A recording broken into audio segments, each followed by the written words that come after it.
there is a precise moment, usually around 2 in the morning, when the walls of your bedroom seem to pull back, leaving you completely exposed to the quiet.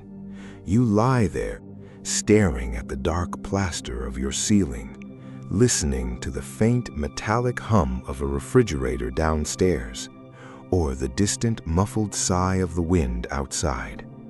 The world is asleep, but you are awake, caught in a strange, suspended space where the rules of the day no longer seem to apply. This is the threshold of the midnight filter, a profound shift in how reality itself feels the very second the day is definitively over. During the sunlit hours, your life is defined by movement, tasks, and the constant presence of other minds. But when the lights go out, that external framework vanishes, and you are left with nothing but the raw, unedited echo of your own consciousness. It is now the year 2026, and we live in an era where we are more insulated from silence than any generation before us.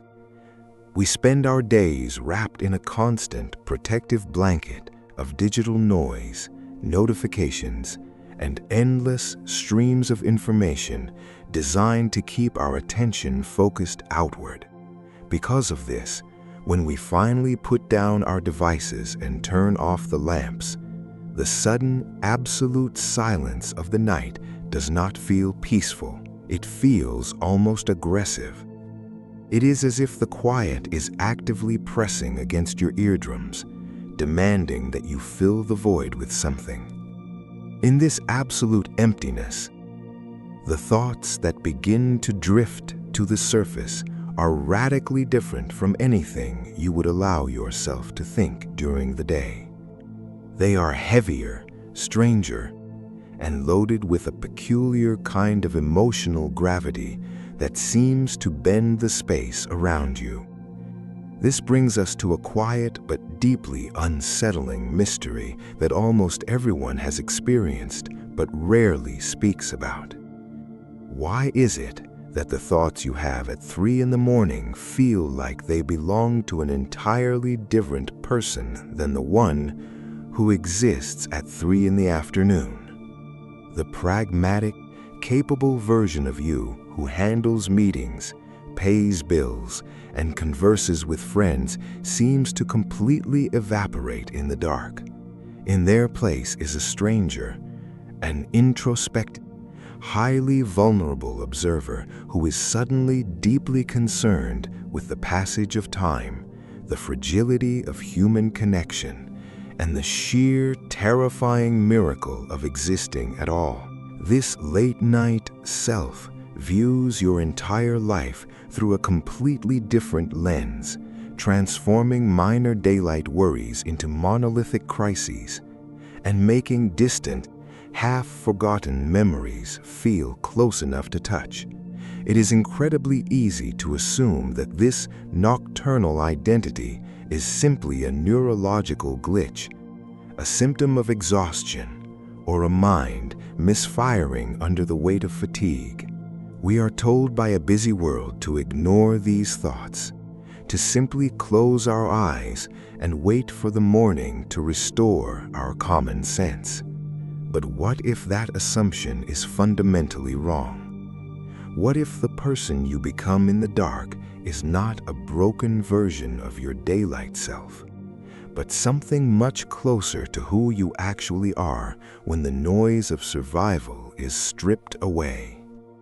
Over the next few hours, we are going to journey deep into this quiet space, exploring the strange neural mechanics and profound philosophical truths that only reveal themselves when the world goes dark.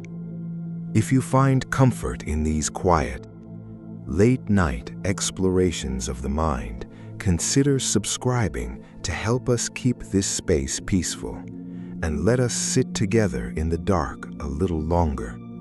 We are constantly told by modern psychology and wellness culture that late-night thoughts are just the product of a tired brain. Society tells us that existential dread, deep nostalgia, and sudden bursts of clarity at 3 in the morning are just the erratic firing of a system that needs sleep. It is an easy way to dismiss the strangeness of the dark, labeling it as a minor biological malfunction. But this explanation feels fundamentally hollow when you are actually lying there awake. It treats your consciousness like an old smartphone battery that starts glitching when the charge drops below 10%. We are led to believe that our daytime self is the only rational version of who we are, while our nighttime self is just a chemical error. But what if we have it completely backward? What if the daylight version of you is actually the artificial construct, and the midnight version is the one that is finally seeing the world clearly? To understand why, we have to look at how our brains manage the staggering amount of information that floods our senses every second we are awake. Scientists refer to this using a concept known as cognitive load theory. In its simplest terms, your brain has a strictly limited amount of processing power available at any given moment. Think of it like your mind's working memory. There is only so much space on the desk, and during the day, that desk is piled high with immediate urgent clutter. From the moment you wake up, you are running an incredibly complex suite of mental software. There is the survival software, which keeps you from stepping in front of moving traffic and reminds you to eat. Then there is the social software, which constantly monitors facial expressions, decodes subtle tones, and keeps you acting polite. And of course, there is the functional software, the endless stream of micro-decisions about schedules, emails, and bills. This daylight architecture is demanding. It requires an absolute focus to keep you moving forward through a highly structured world. To make this survival possible, your brain has to act as a relentless filter. It actively suppresses almost everything that is not immediately useful. It mutes the background hum of the refrigerator, ignores dust motes in the sunbeam, and most importantly, it locks away your deepest, most inconvenient questions. If your brain allowed you to constantly contemplate your own mortality while you were trying to buy groceries, you would be completely paralyzed. So, the brain protects you. It builds a beautiful, highly functional prison of attention, keeping you locked firmly in the practical present. But then the sun goes down. The emails stop arriving, the social expectations dissolve, and the physical world shrinks to the 4 corners of your dark bedroom. Suddenly, the massive computational load of navigating the physical and social world drops to absolute zero. You do not need to read anyone's body language in the dark. You do not need to calculate the fastest route to work or manage your public reputation. The software that has been hogging all of your cognitive power all day long quietly shuts down. The filters that kept the background noise out of your awareness begin to dissolve. This is the exact moment when the midnight mind begins to stretch. It is not that your brain is malfunctioning because it is tired. Rather, the restrictive daylight filters have finally been lifted.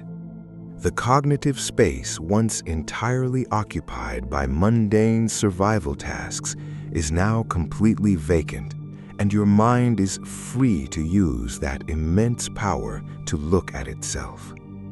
Without the daytime dampeners, your thoughts can travel much further, tracing long, winding pathways that would have been cut short hours ago. You are no longer thinking in a straight line dictated by efficiency.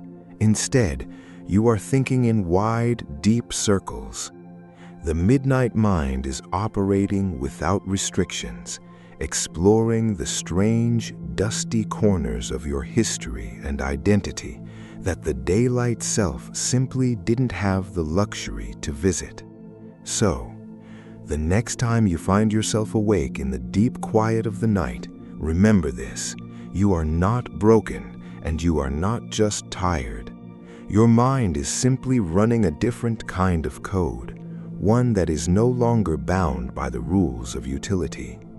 You are finally, if only for a few hours, allowed to look at the big picture without having to worry about how you are going to survive in it. Consider the room around you right now, or the room you will inhabit tonight when the lights finally go out. The familiar geometry of your daytime space begins to melt. The desk, the dresser, the doorway, they lose their sharp edges and fade into a uniform, heavy shadow. There is no visual depth anymore, just a flat, dark canvas where three-dimensional space used to exist. The sounds, too, undergo a profound transformation. The distant hum of traffic, the birds, the voices of neighbors, and the ambient clatter of life are replaced by a heavy, almost pressurized silence.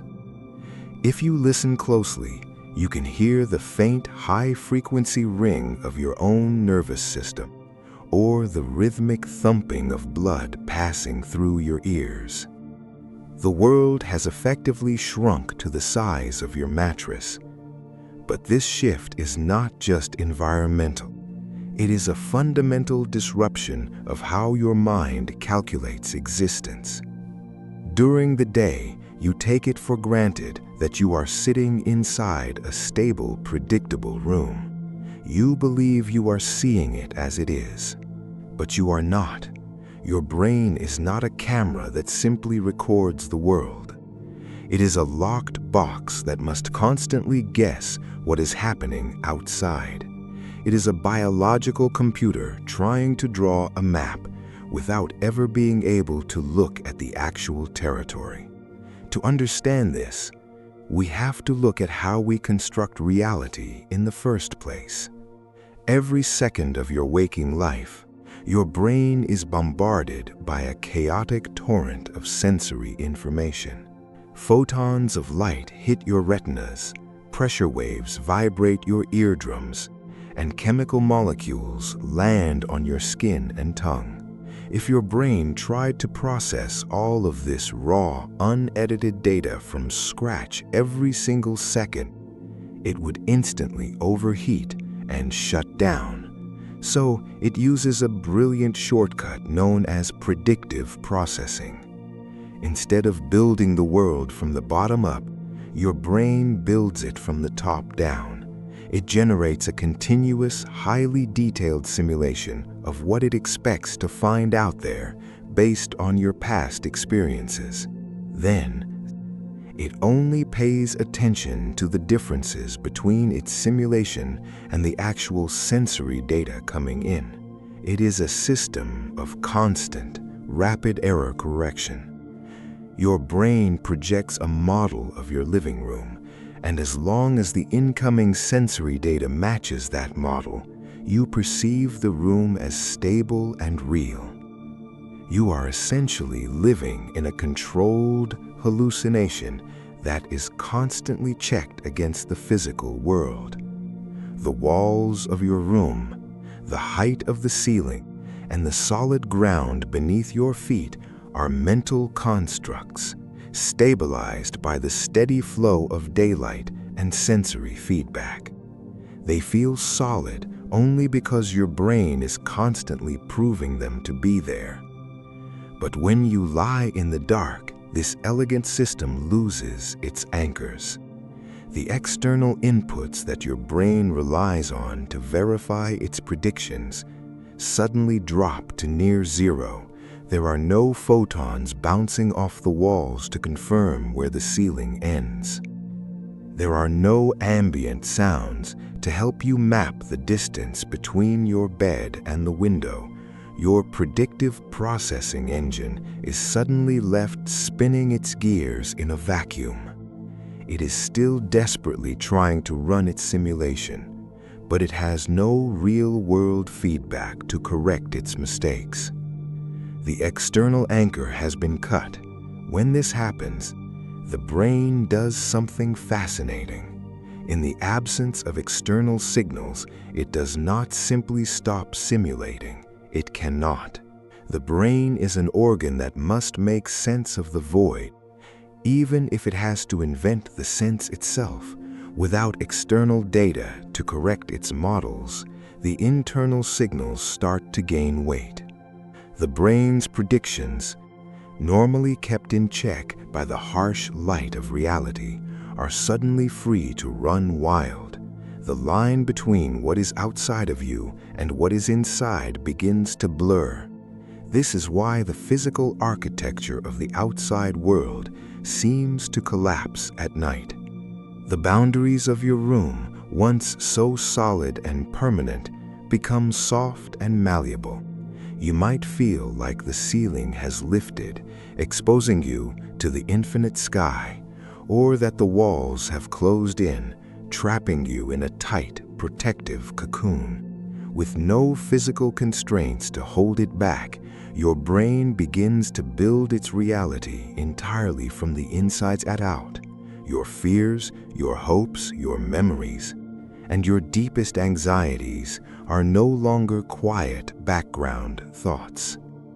They become the actual raw material of your perceived universe in the silence of the bedroom. A minor worry about tomorrow does not just sit in your head.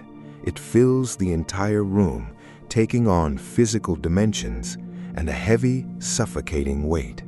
You are no longer navigating a physical space made of wood and drywall. You are navigating a territory built entirely out of your own mind. The external world has vanished, leaving you alone with the architecture of your own consciousness, constructed in the dark. Let us shift our focus inward, away from the quiet walls of your bedroom and into the warm darkness inside your skull. While you lie perfectly still, a slow, unstoppable chemical tide is turning. It is a transition that happens every single night, altering the very structure of your thoughts. During the day, your brain was bathed in dopamine and norepinephrine. These are the neurotransmitters of action, urgency, and external focus. They are the chemicals that keep you locked into the demands of the modern world, helping you navigate tasks, solve problems, and react to your environment. But now, the sun has been down for hours. Your pineal gland has taken this cue to begin flooding your neural pathways with melatonin. This is a gentle, cool chemical wave that signals to the rest of your body that it is time to slow down and prepare for rest. At the same time, adenosine has accumulated to its absolute peak. This molecular byproduct of daytime thinking has been building up since the moment you woke up. This quiet pressure is heavy, dragging your conscious awareness down toward the threshold of sleep. Inside this shifting chemical wash, a very specific region of your brain begins to lose its power. It sits right behind your forehead in an area known to science as the dorsolateral prefrontal cortex. This is one of the most recently evolved parts of the human brain. You can think of this region as the brain's executive director, its logical filter, or its highly disciplined brake system. It is the part of you that plans budgets, structures schedules, and keeps your social impulses in check. It maintains a strict order inside your head. During the day, this executive region is exceptionally loud and commanding. It constantly monitors your thoughts, filtering out anything it deems irrelevant or unproductive, keeping your attention tightly focused on immediate, practical survival. It ensures that logic and utility rule your waking world. If an odd, abstract memory tries to float to the surface while you are working, this frontal brake system instantly crushes it. It tells you that the memory is useless right now, forcing your focus back to the present. It is a necessary cognitive tyranny, but as you lie in the quiet of the night, this logical director simply runs out of fuel. The dorsolateral prefrontal cortex is the first region to shut down when we are tired, slowly dimming its activity to conserve metabolic energy. The boss has officially left the office. The neurological brakes are off. The quiet, orderly classroom of your waking mind is suddenly left completely unsupervised, and the older, more chaotic parts of your brain are finally free to run the show. Without that logical filter, the rules of linear thinking begin to dissolve. Your brain begins to engage in what neuroscientists call hyper-associative processing. This means your thoughts are no longer forced to travel along the paved, efficient highways of logic. Instead, they begin to wander down overgrown dirt paths, leaping across vast conceptual distances. Normally, your memories and ideas are stored in neat, compartmentalized filing cabinets. But in this uninhibited state, those cabinets are thrown open.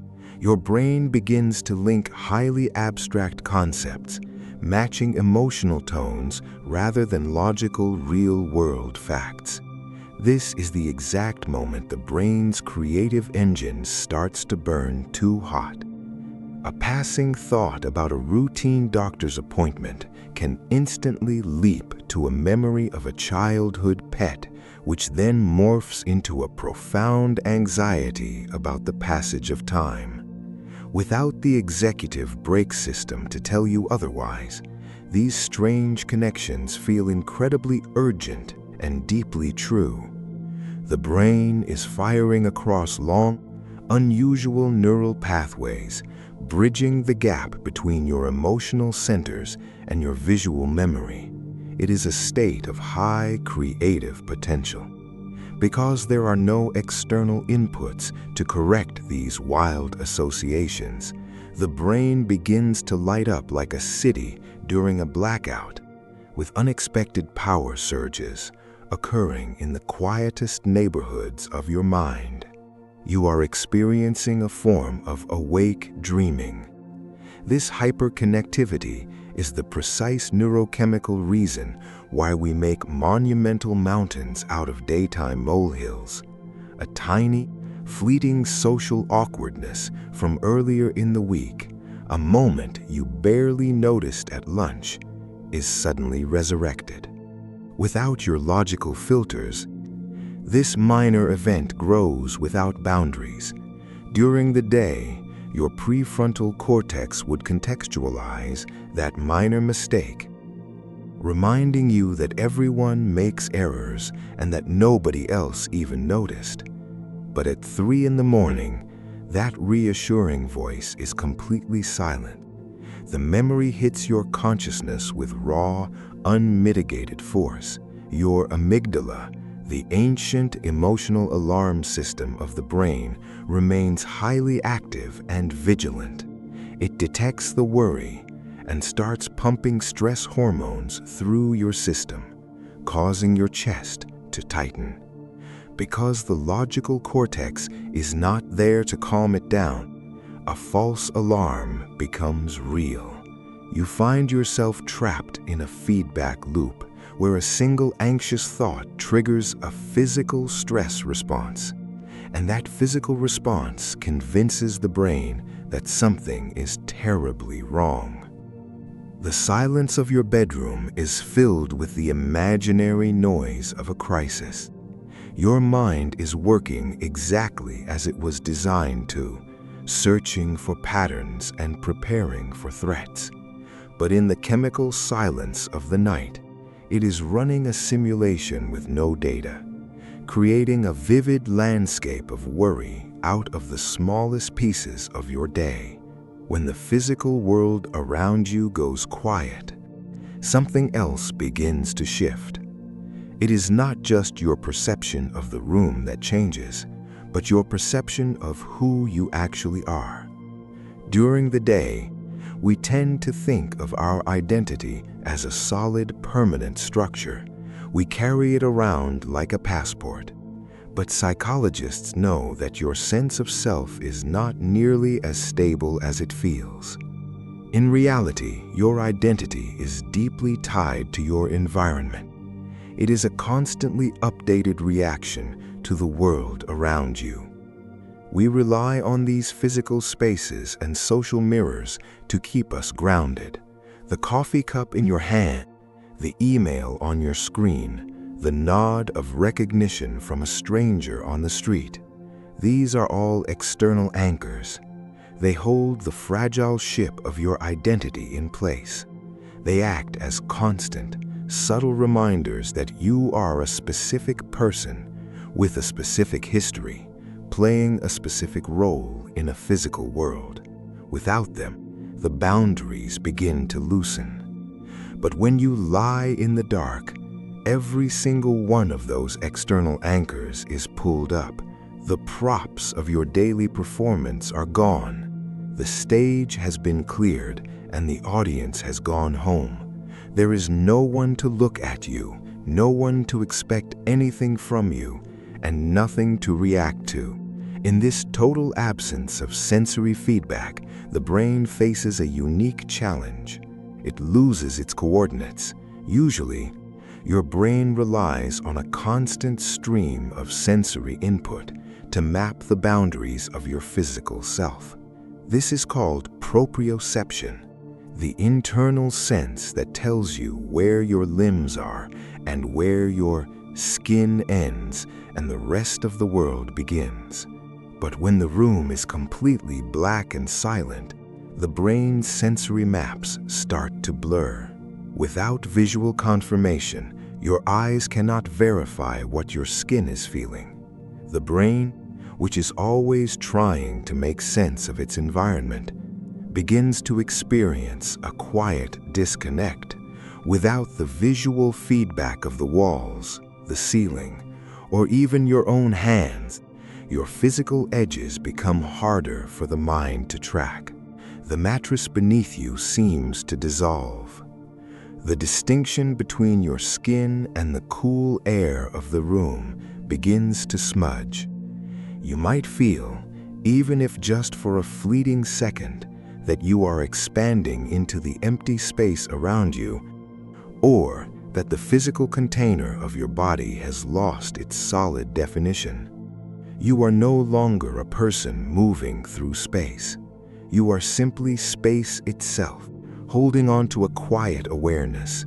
This physical blurring is the gateway to a very real, very quiet psychological shift. It is a mild, natural form of what psychologists and philosophers call ego dissolution.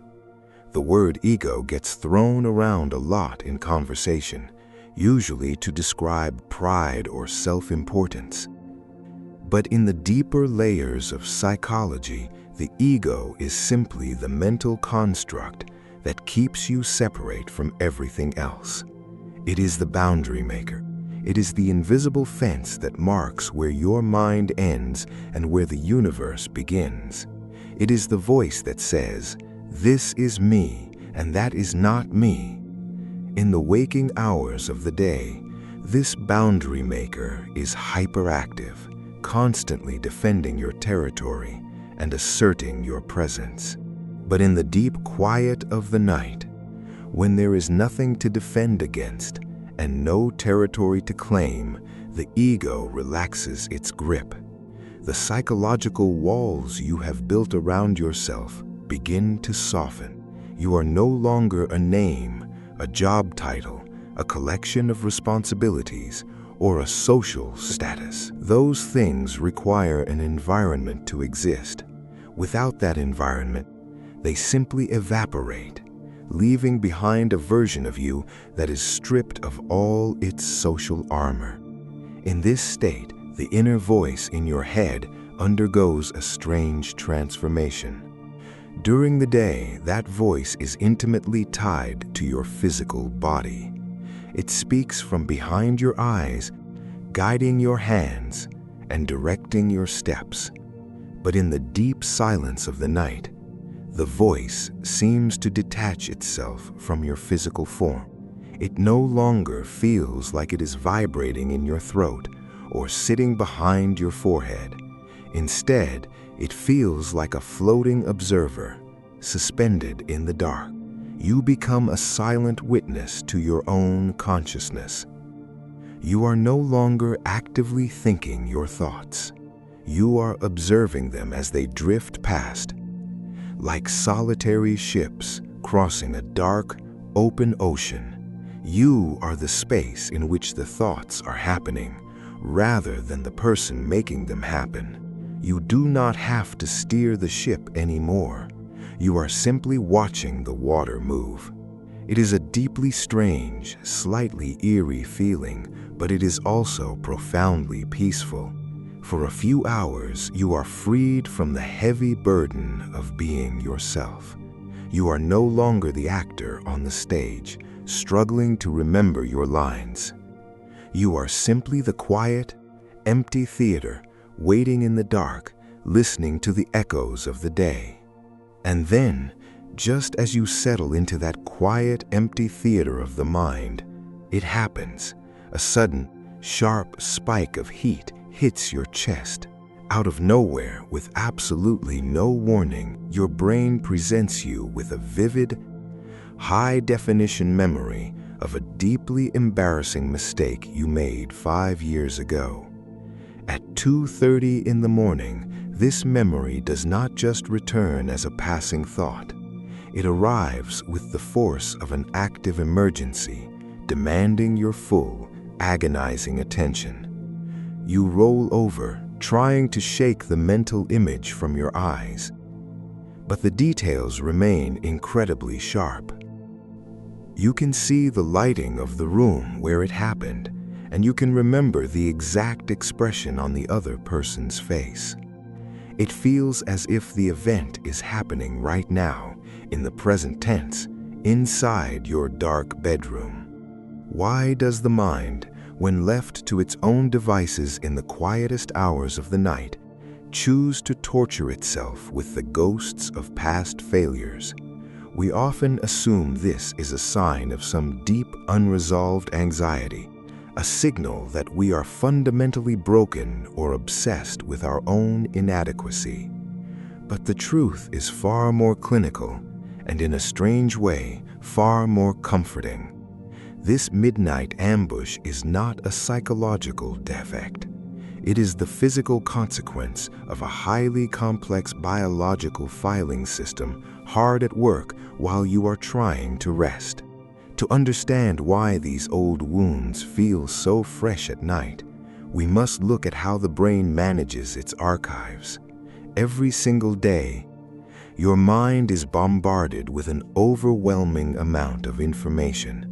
This data is temporarily held in a small, curved region of the brain called the hippocampus. But the hippocampus is merely a waiting room, a chaotic desk piled high with unsorted papers that must be filed away before the next day begins. When you finally turn off the lights, the hippocampus goes to work. This process of memory consolidation is one of the most vital functions of sleep. The brain cannot simply save a new memory in isolation. It must integrate the experience into your existing web of knowledge. To do this, the hippocampus has to search through your historical archives to find patterns, similarities, and folders where the day's new data might fit. If you had a slightly awkward interaction today, The brain searches your memory banks for other times you felt socially awkward, looking for a template. In doing so, it accidentally pulls a file from 5 years ago off the shelf. Suddenly, that old, dusty memory is wide open on the desk of your consciousness. The hippocampus did not resurrect your old embarrassment to punish you. It was simply looking for a reference point. But even if the brain is opening these old files, why do they feel so painful at night? During the day, if you recall an embarrassing moment, you can easily brush it off. You feel a tiny twinge of regret, but your conscious mind quickly intervenes, reminding you that it was a long time ago and that it simply does not matter anymore. This daylight protection is provided by the prefrontal cortex, the logical executive of the brain. The prefrontal cortex acts as an emotional dampener, constantly contextualizing your thoughts and filtering out unnecessary drama. It keeps you grounded in the present, reassuring you that your survival is not threatened by an old blunder. It is the voice of reason that keeps your emotional reactions in check, allowing you to function without being overwhelmed by your history.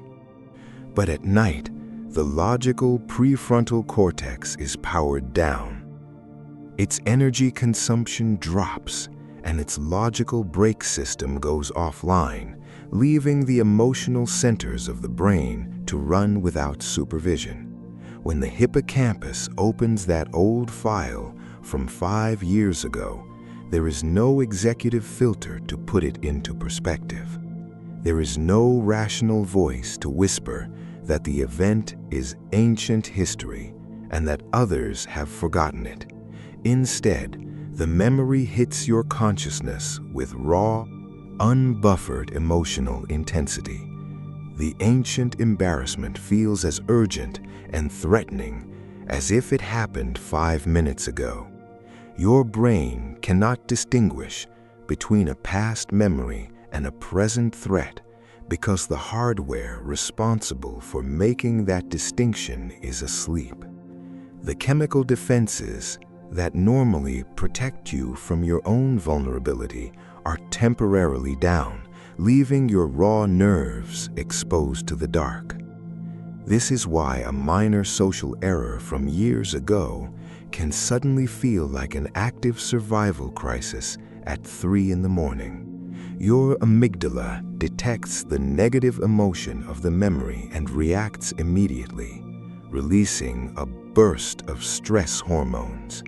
Your heart rate rises, and you are left staring at the ceiling, wondering how you could have been so foolish.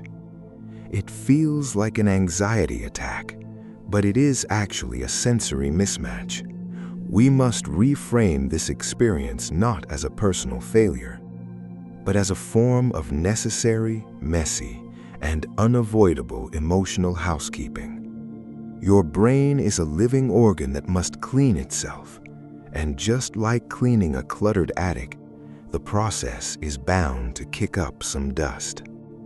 To organize your mind and keep your identity coherent, the brain must sort through the uncomfortable corners of your experience, confronting old regrets to build a more resilient self.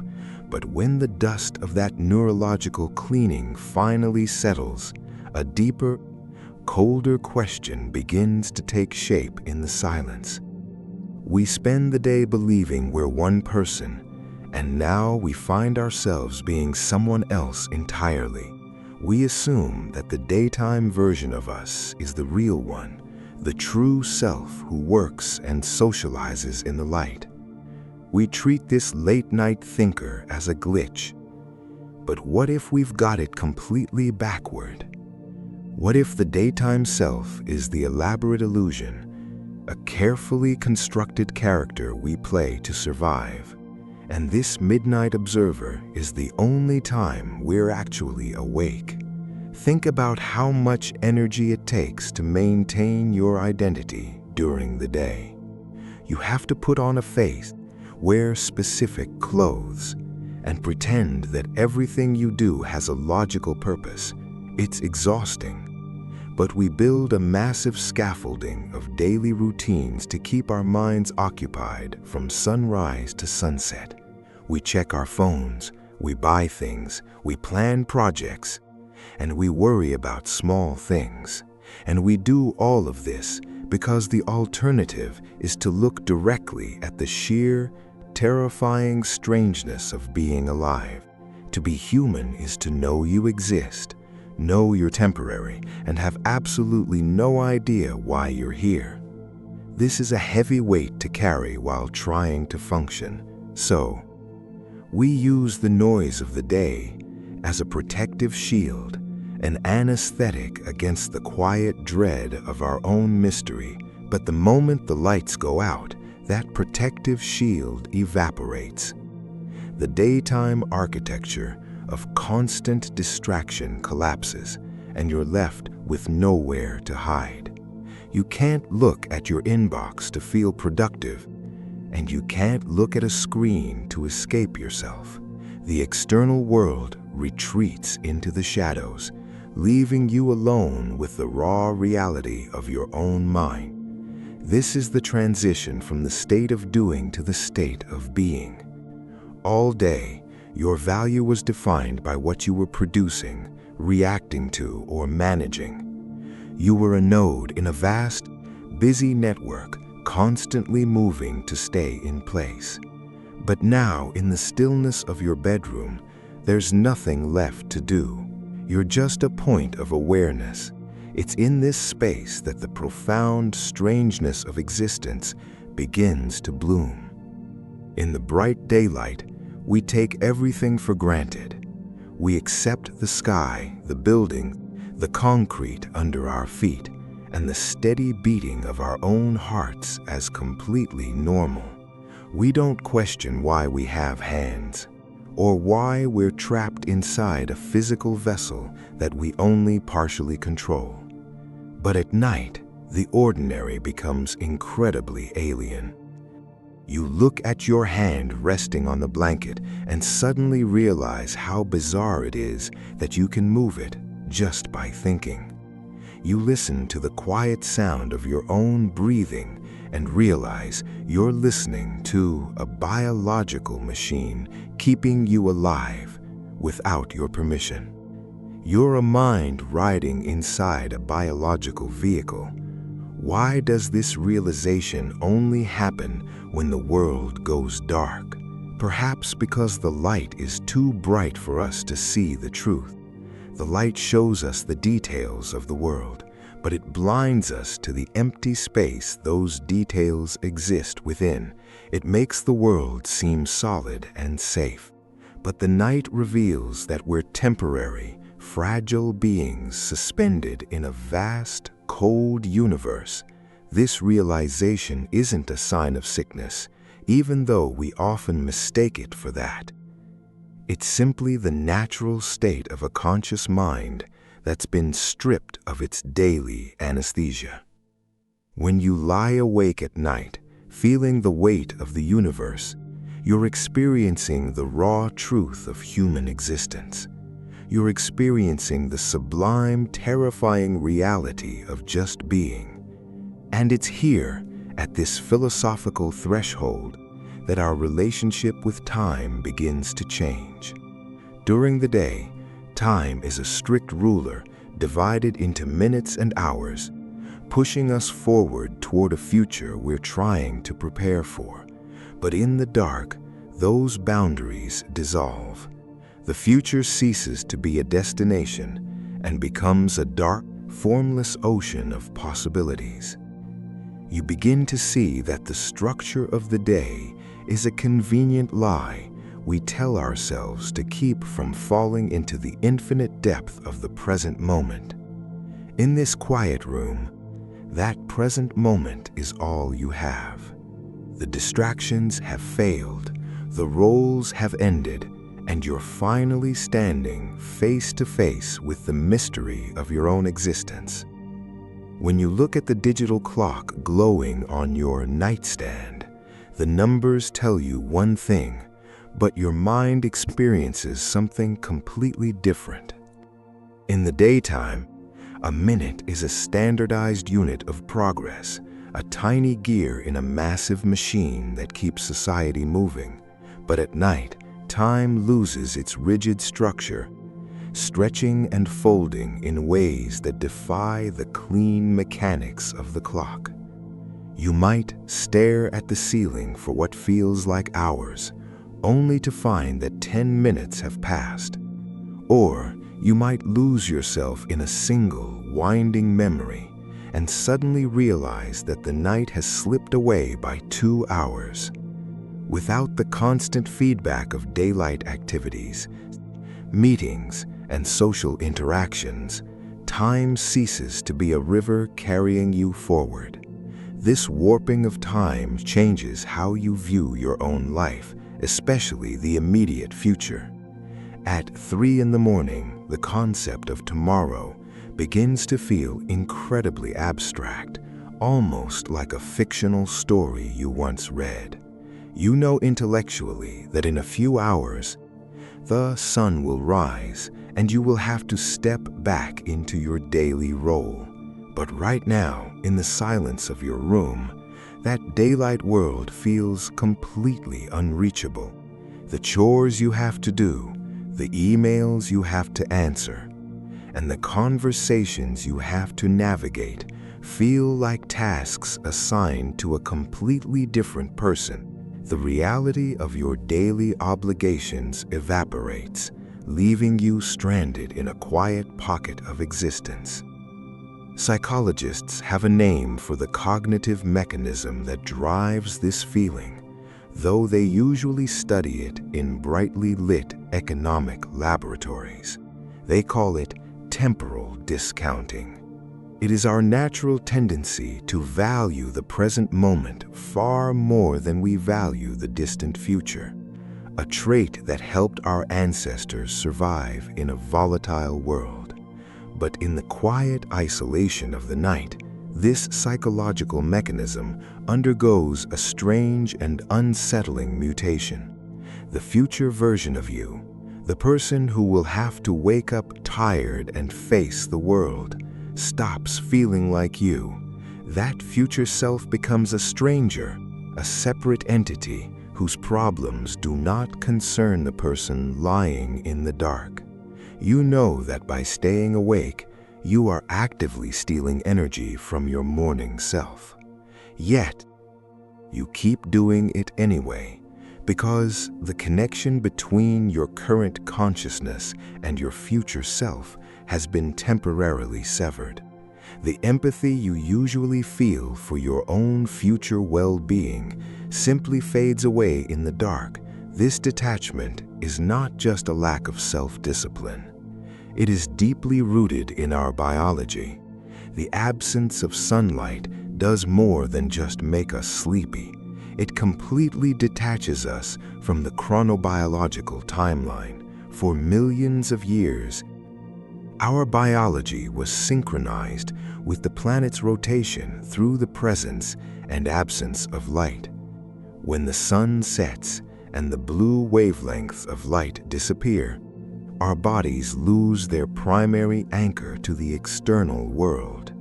The master clock in your brain, the suprachiasmatic nucleus, stops receiving the constant status updates it needs to keep you aligned with the rest of humanity. Without those solar cues, your internal sense of time begins to drift, completely untethered. Your brain chemistry shifts, and with it, your perception of sequence and duration. The linear timeline we use to organize our lives, where the past is firmly behind us and the future is safely ahead, begins to collapse. Without the sun to mark the passage of hours, your mind is left to navigate time without a compass. As a result, the boundaries between what has happened and what will happen begin to blur. A mistake you made 10 years ago can feel as fresh and painful as if it happened this afternoon. At the same time, a challenge you must face next week feels so distant that it might as well belong to another lifetime. The past and the future are no longer separate territories on a map. Instead, they are drawn into the bedroom with you, swirling together in the shadows. You find yourself trapped in an infinitely stretched, thick version of the present moment. In this thick version of the now, everything seems to exist simultaneously. The quiet hum of the refrigerator, the memory of a childhood summer, and the vague anxiety of an upcoming life change all occupy the same mental space. It is a state of cognitive saturation, where the brain is no longer filtering out the background noise of your life. During the day, your brain works tirelessly to keep these temporal folders separate. It keeps the past locked away in memory files and projects the future onto a neat planning screen.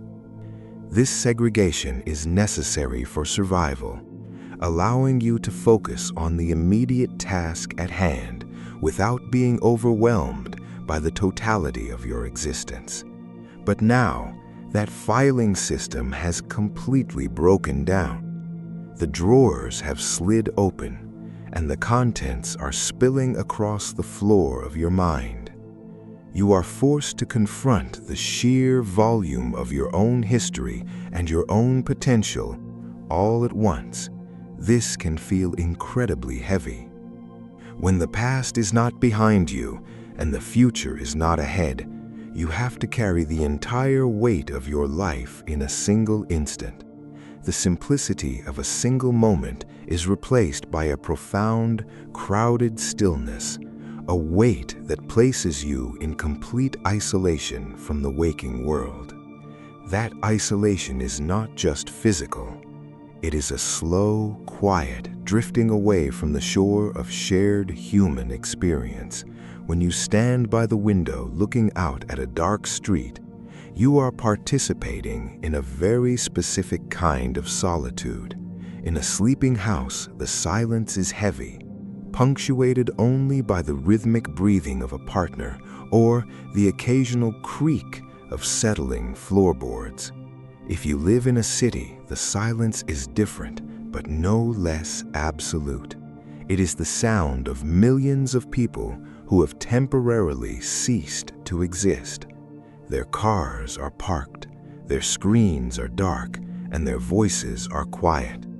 It feels as though a grand curtain has fallen on the stage of society, and while everyone else has gone home, you have been left behind in the empty theater. The streetlights outside cast long amber rectangles across your floor, completely undisturbed by passing shadows.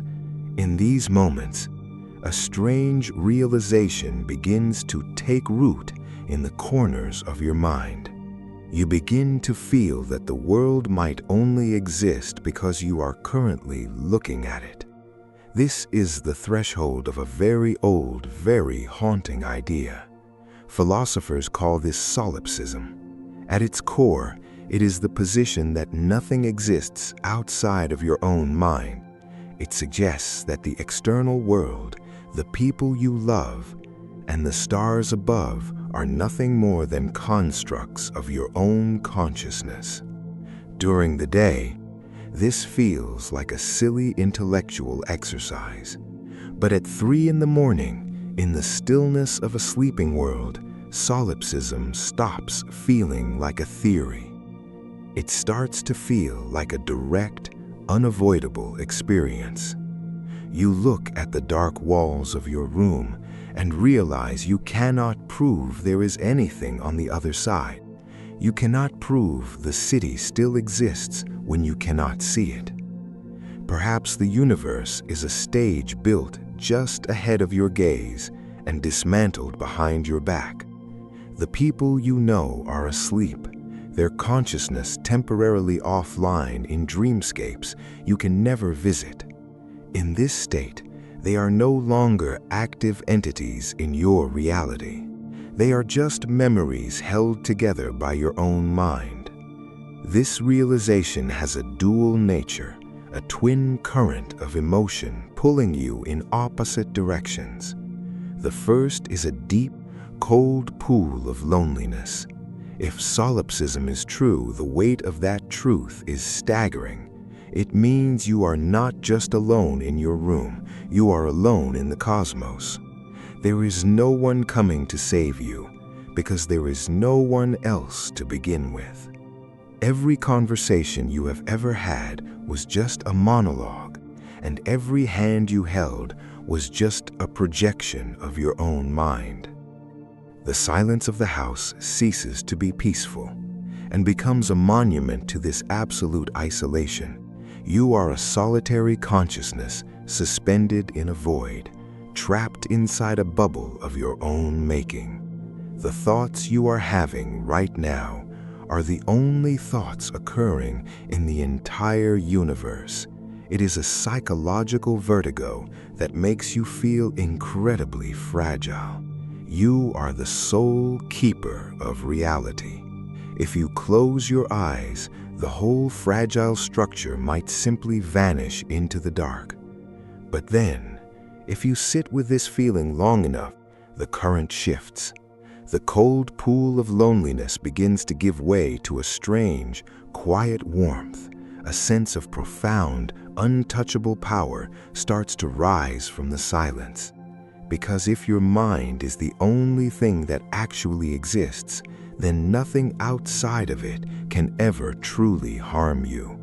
The anxieties that kept you awake, the social mistakes of your past, the terrifying unknowns of your future, they all lose their teeth. They are just shadows on the wall of a cave, and you are the one holding the lantern.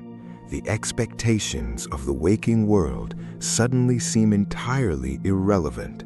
The systems of finance, the pressures of career, the delicate social codes we all navigate by daylight, these are all revealed to be fragile, arbitrary games. They only have power over you because you agree to play them. But here, in the dark, you have stopped playing. You are outside the system. You are completely sovereign, a quiet ruler of an empty kingdom where the rules of daylight do not apply. You are untouchable because there is nothing out there to touch you. In this space, the rest of humanity becomes a distant, abstract concept. The billions of people on this planet are reduced to a vague possibility. They are asleep, leaving you as the sole custodian of the present moment. The complex web of human relationships dissolves into the shadows of your bedroom. The only things that remain are the observer and the dark. You are no longer a person with a specific name or a specific list of problems. You are simply a point of awareness, a single eye looking out into the night, waiting to see what the darkness will reveal. The boundary between your mind and the room seems to wear thin. Soon, you can no longer tell where your thoughts end, and the silence begins. This is not madness, though to the logical mind of the morning, it might look like it. It is simply what happens when the social scaffolding of our lives is removed. We spend our days defining ourselves through others, using their reactions to map our own identity. But when those others disappear into sleep, the map is gone. You are forced to navigate by the stars of your own internal landscape, discovering a version of yourself that is completely independent of the world outside. Listen closely to the quiet of your room right now. We call it silence, but we both know that isn't quite true. In the deep of the night, silence is never an empty space. It is thick, heavy, and almost physical. It presses against your ears like water. When the daytime traffic dies down and the neighbors turn off their lights, you expect a blank canvas. But instead, you find a canvas painted in a very specific, strange color. The silence of the night has a texture, a weight that you can almost feel on your skin, and it isn't actually quiet at all. If you pay attention, you realize you are listening to a constant, low-level signal. It is a soft, static-like hiss, a high-pitched hum that seems to exist everywhere and nowhere at once. It is the sound of your own existence when the world stops distracting you. You are hearing the electric crackle of your own nervous system, the faint firing of synapses in your brain. It is the sound of your biology running in standby mode. But there is another sound too, a slow, rhythmic pulse that matches the steady rise and fall of your chest.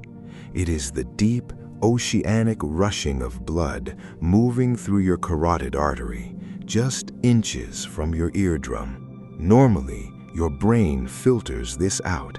It has to, because if you heard it all day, you would go mad. But in the quiet of the night, the brain turns up its internal volume dial. Lacking any external noise to process, it begins to listen to itself. It is a strange realization. The silence you are listening to is actually just the sound of your own body keeping you alive. You are trapped inside a closed sensory loop, listening to the mechanics of your own meat and bone. The room around you is a silent chamber, and you are the only instrument playing. But this micro-level hum is not isolated. It is connected to something much larger, something that stretches far beyond the walls of your bedroom. Think about what your brain actually is in this moment. It is a highly localized cluster of information, a complex knot of matter folded in on itself, floating in a vast, dark container. The universe is mostly empty space, a cold vacuum stretching out for billions of light years, and here you are, a tiny pocket of order and electricity, sitting in the middle of that vast emptiness, trying to make sense of it all. You are the universe looking back at itself. You are a small, fragile antenna, picking up the faint signals of existence. The silence of your room is just a local version of the cosmic silence that fills the space between stars. When you listen to that quiet, you are actually listening to the background radiation of reality. You are processing the void. Your brain is trying to find a pattern in the emptiness, trying to construct meaning out of a universe that is mostly silent. Let's take this a step further. While you are lying there, feeling completely still, think about the physical reality of your situation. You are not stationary. The bed beneath you feels solid and unmoving, but it is actually a high-speed vehicle. Right now, at this exact moment, you are spinning. The Earth is rotating on its axis, carrying your room, your bed, and your body through the dark at over 1,000 miles an hour. But it doesn't stop there. While you spin, you are also hurtling through space. The Earth is orbiting the Sun at 67,000 miles an hour, and the entire solar system is rushing around the center of our galaxy at 500,000 miles an hour. You are moving through the cosmic dark at speeds that are completely impossible for the human brain to comprehend, and yet you feel absolutely still. Let's try to feel that motion for a second. Imagine your bed as a tiny, fragile platform suspended in a vast black ocean. There are no walls, no ceiling, no floor. There is only the endless, empty mechanics of space. Your bedroom is just a temporary shelter, a small bubble of air and warmth clinging to the side of a massive rock as it falls through the dark. You are a passenger on a cosmic journey, and the silence you hear is the sound of the void rushing past. When you look at it this way, the silence of the night stops being lonely. It becomes a bridge. It connects the tiny, electrical hum in your ears to the vast, cold silence of the cosmos. You are not a separate thing looking at the world from the outside. You are a part of it. The same physical laws that govern the rotation of the earth are guiding the blood through your veins. The silence inside you and the silence outside you are the very same thing. But then, the grand cosmic perspective slips away. You are pulled back from the cold, spinning stars and dropped right back into the warm, claustrophobic reality of your room. And suddenly, you are not thinking about the rotation of the earth anymore. You are thinking about a brief email you have to write tomorrow morning. It is a strange, almost funny shift in scale. One moment you are contemplating the infinite expanse of the cosmos, and the next, you are paralyzed by the thought of a tense conversation with a coworker or a minor errand. Why does a quiet, empty room magnify the most mundane, trivial details of tomorrow into matters of life and death? The truth is, your brain is not designed to simply sit in the quiet and appreciate the stars. It is an organ of survival, and its primary job is to keep you alive in a world that is inherently unpredictable. To do this, it operates as a highly advanced biological reality simulator. Without the constant flood of daytime sensory data to process, this simulator runs even faster. It takes the quiet of the night as an opportunity to boot up its most complex programs. It begins to look forward, peering into the dark fog of tomorrow, trying to map out every single obstacle you might encounter. Think about how a computer handles a simulation. It does not just predict one outcome. It runs thousands of different scenarios, testing how minor variables change the final result. Your brain does the exact same thing while you lie there staring at the ceiling, projecting branching probability paths down hypothetical timelines that haven't happened yet. You find yourself imagining a difficult conversation. Your mind runs the first version. You say the wrong thing and feel embarrassed. So, the simulator resets and runs a second version, then a third, adjusting your tone and anticipating their reactions to find the safest path forward. It is an incredibly sophisticated process.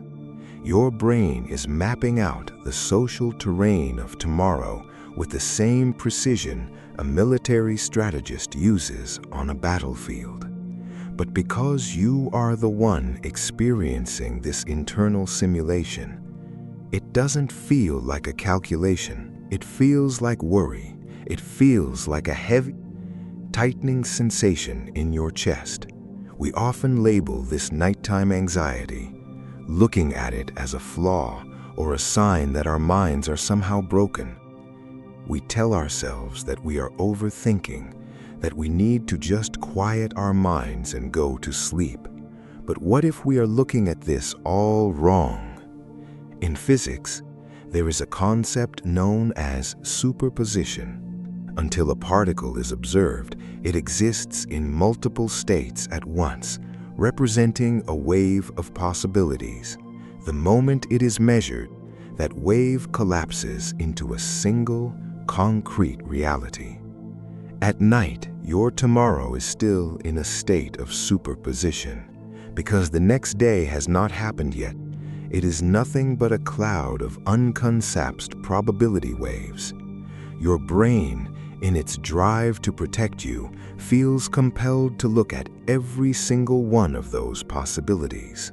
It wants to ensure that no matter which reality collapses into existence, you are prepared for it. This is why the mundane feels so intense. To your primal biology, a tense social interaction is not just an awkward moment. It is a threat to your standing in the tribe.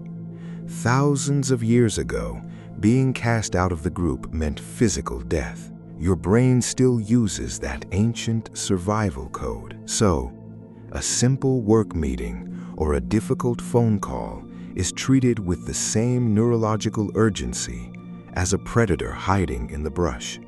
The simulator runs these scenarios over and over, trying to find the path that keeps you safe and accepted. It is not trying to torture you, it is trying to ensure your survival. When you view your late-night thoughts through this lens, the narrative changes. You are no longer just an anxious person who can't sleep. You are an active participant in an extraordinary biological defense mechanism. Your mind is performing a quiet, exhausting miracle of calculation right there in the dark. It is a beautiful system, but it comes with a heavy cost.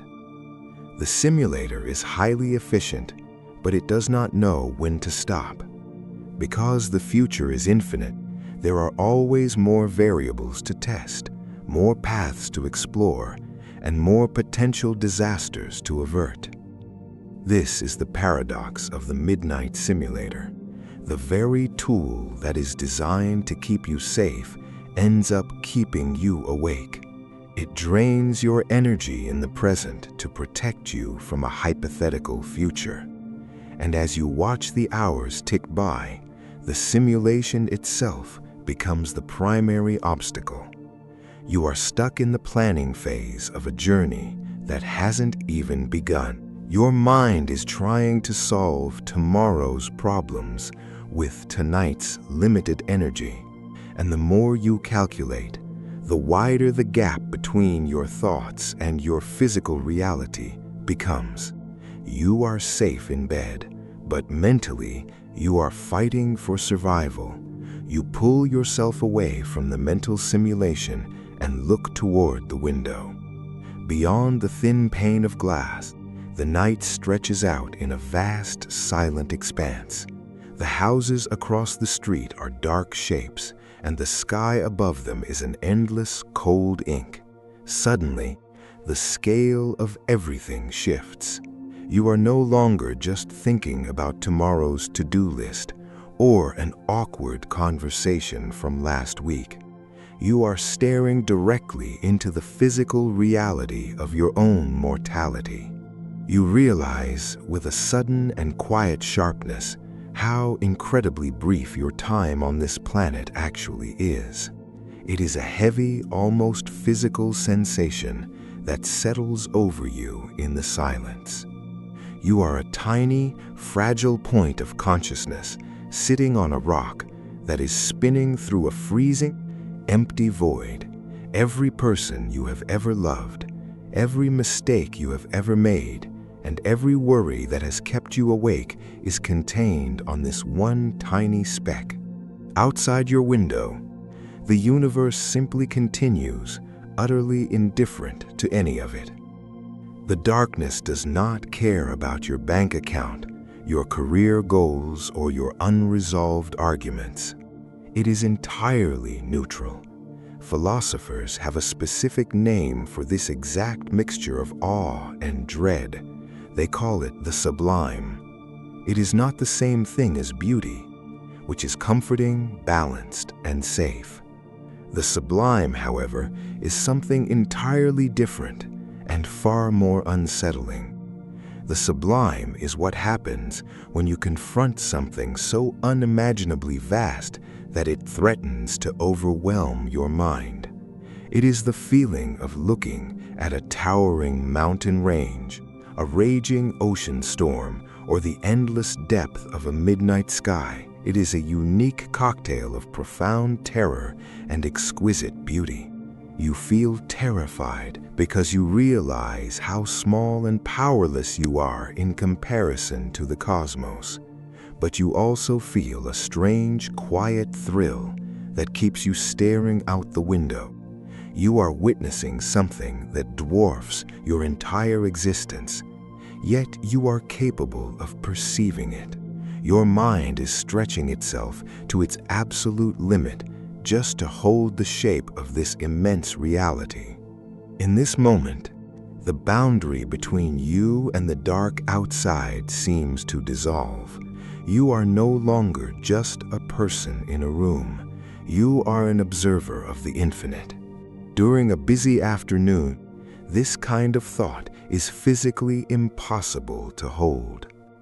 Your brain is locked into the immediate mechanics of survival and social interaction. You are answering email, driving through traffic, buying groceries, or talking to colleagues.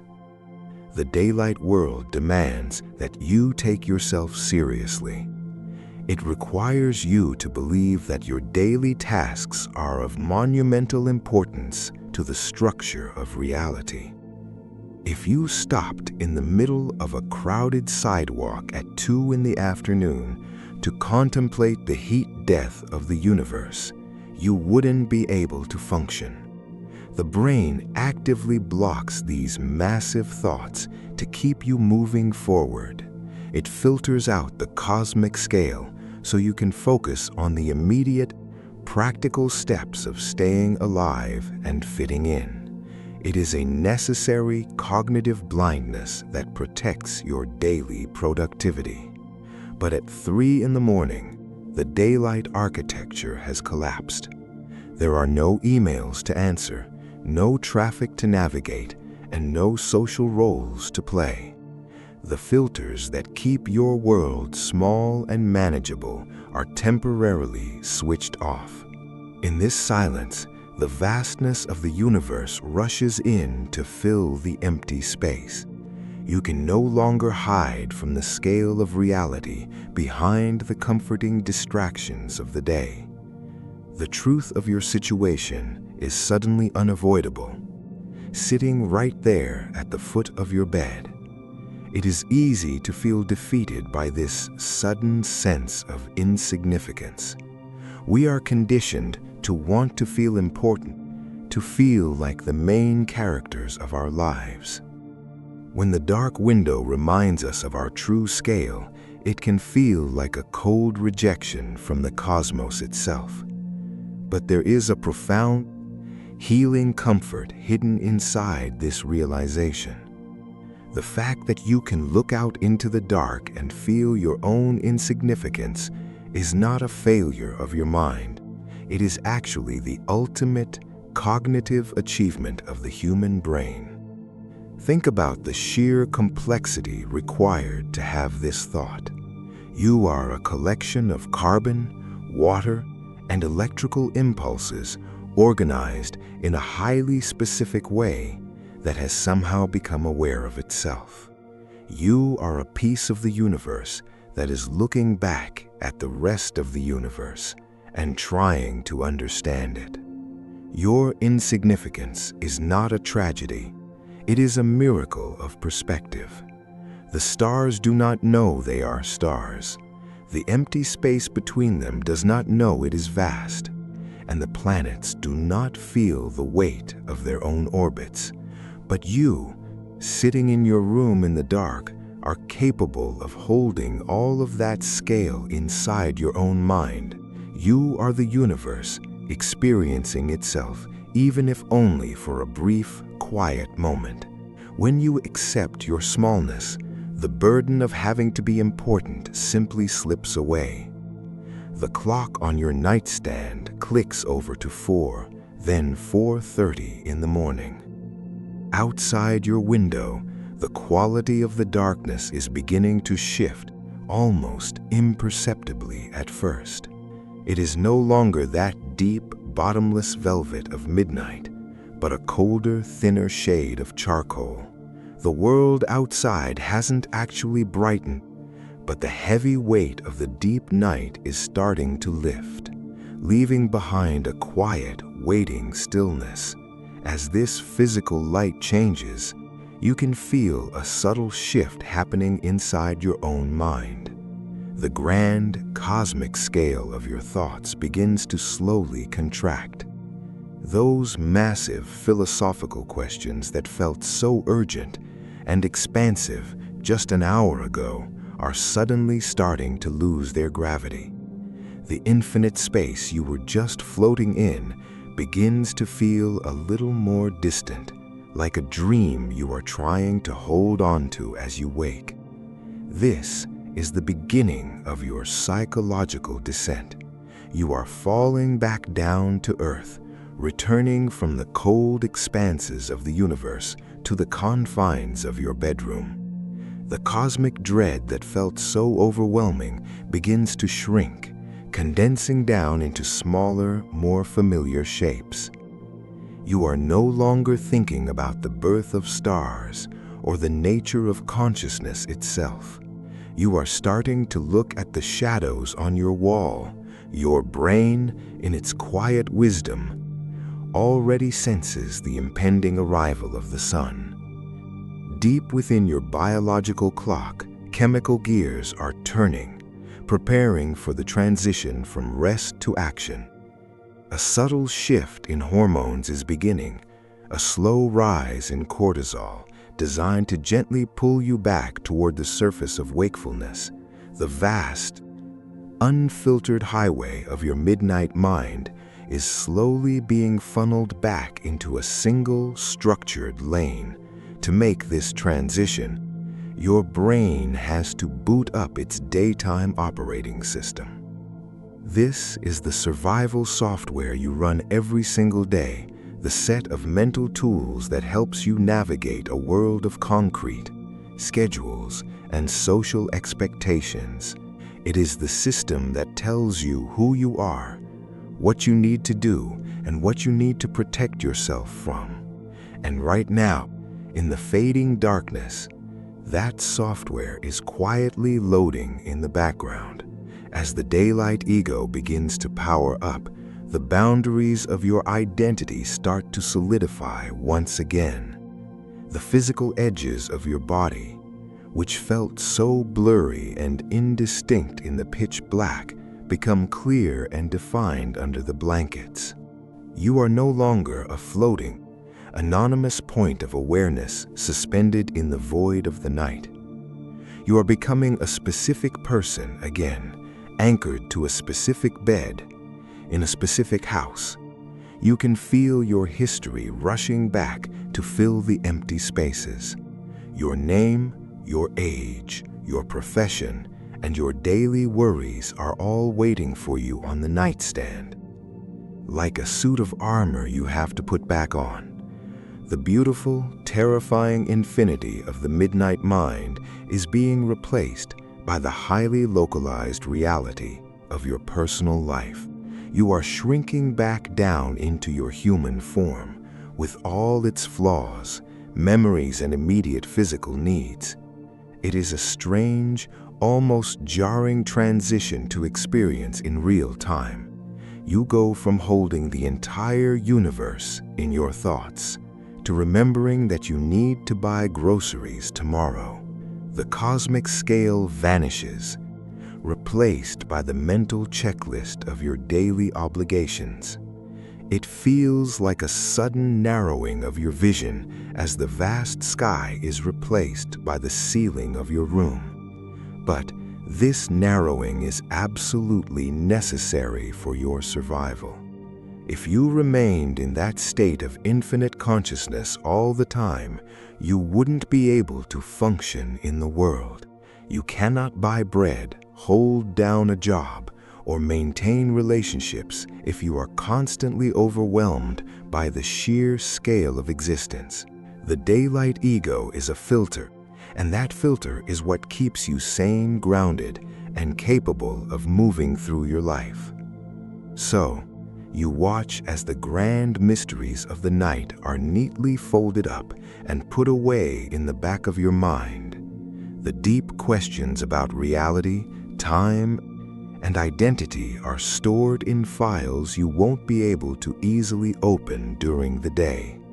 The survival software takes over, organizing your thoughts into neat, manageable categories that make sense to the rest of the world. The chaos of the dark is tamed and structured for the coming day. You are left lying there, suspended between two worlds. You are not quite asleep, and you are not yet fully awake, caught in the quiet transition between the infinite and the ordinary. The cold gray light outside begins to trace the familiar outlines of your dresser, your door, and the floorboards. The room is reclaiming its physical reality, and you are reclaiming your human self. There is a quiet sadness to this return, but also a deep sense of relief. The weight of the cosmos is too heavy for a single human mind to carry for very long, and it is nice to be small again. You can feel the safety of your localized self, the comfort of knowing your own name and your own place in the world. The night has asked its questions, and now the day is waiting for your answers. The first real beam of morning light cuts through the gap in your curtains, sharp and clinical. It strikes the wall not as a gentle invitation, but as a boundary marker, signaling that your time in the deep water is over. Then the alarm goes off. That familiar electronic chime breaks the quiet, instantly shattering the night. You reach out your hand to silence it, and with that single physical movement, the spell is broken. The air in the room suddenly feels different, heavier with the practical demands of the day ahead.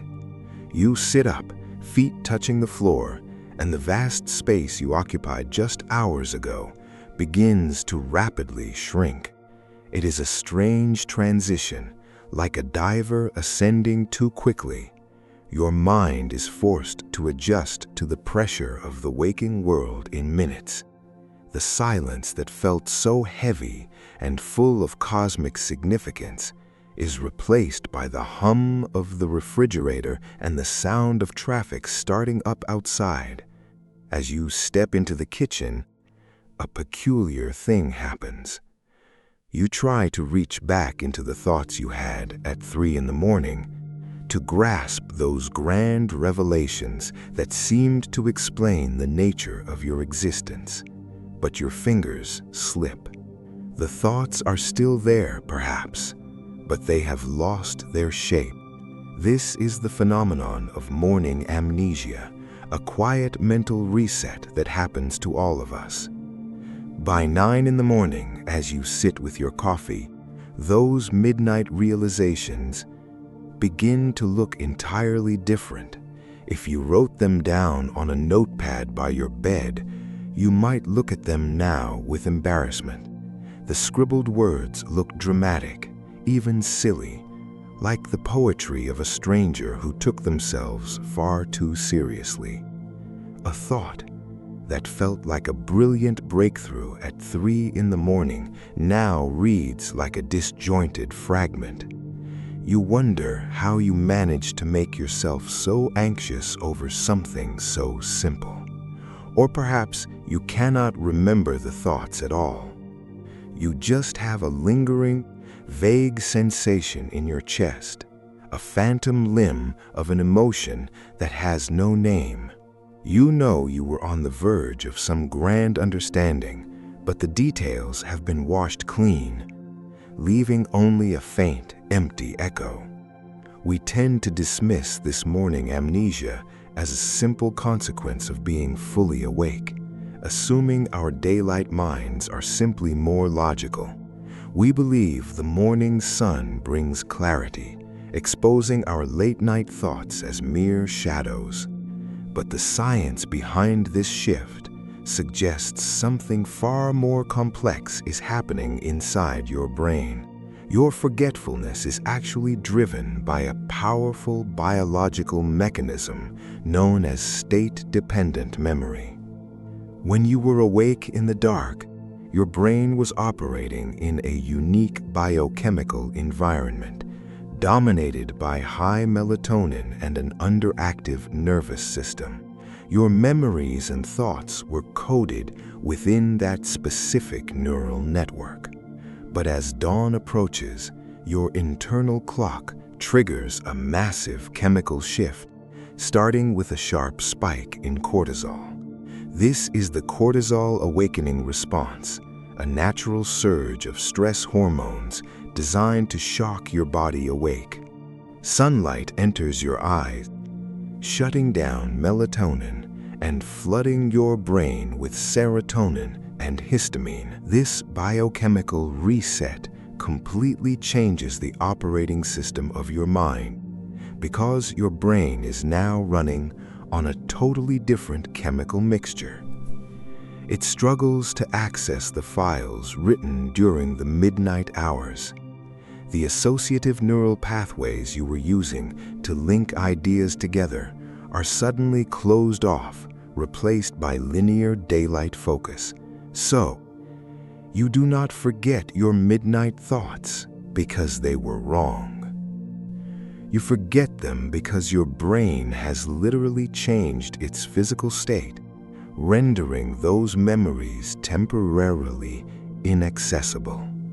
The person you are at 9 in the morning is biologically a different observer than the person you were in the dark. There is a profound, protective, evolutionary reason for this cognitive divide. The truths we encounter in the dark are often too large and too indifferent to be carried into the light. If you had to walk through your workday holding a deep, visceral awareness of your own mortality, you would be entirely paralyzed. You cannot draft a report, answer an email, or pay your taxes while contemplating the illusion of time or the dissolving edges of your own identity. The modern world demands a highly specific kind of consciousness, one that is narrow, pragmatic, and heavily filtered. It requires you to believe that your daily tasks are the most important things. Therefore, daylight amnesia is not a failure of memory. It is a vital survival adaptation. Your brain actively suppresses your late-night existentialism because those thoughts are fundamentally incompatible with functioning in a structured, productive society. To survive in the daylight, you must agree to play the game of localized reality, pretending the vastness does not exist. But even as you submerge yourself in the routine of the morning, a quiet part of you remembers.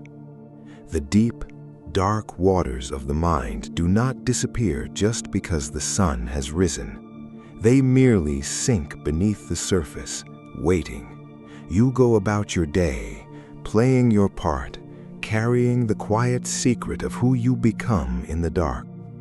When the world grows loud again, and the demands of the day take over, it is easy to look back at your late-night thoughts with a sense of embarrassment.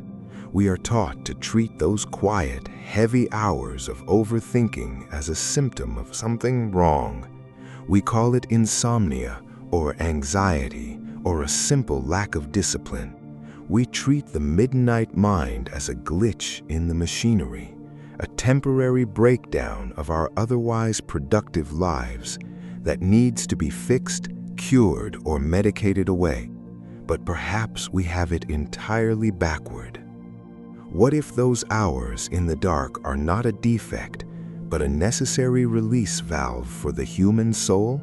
Without that quiet space to drift, without the freedom to question the boundaries of your own existence, you would be nothing more than a biological machine, repeating daily routines without ever understanding why.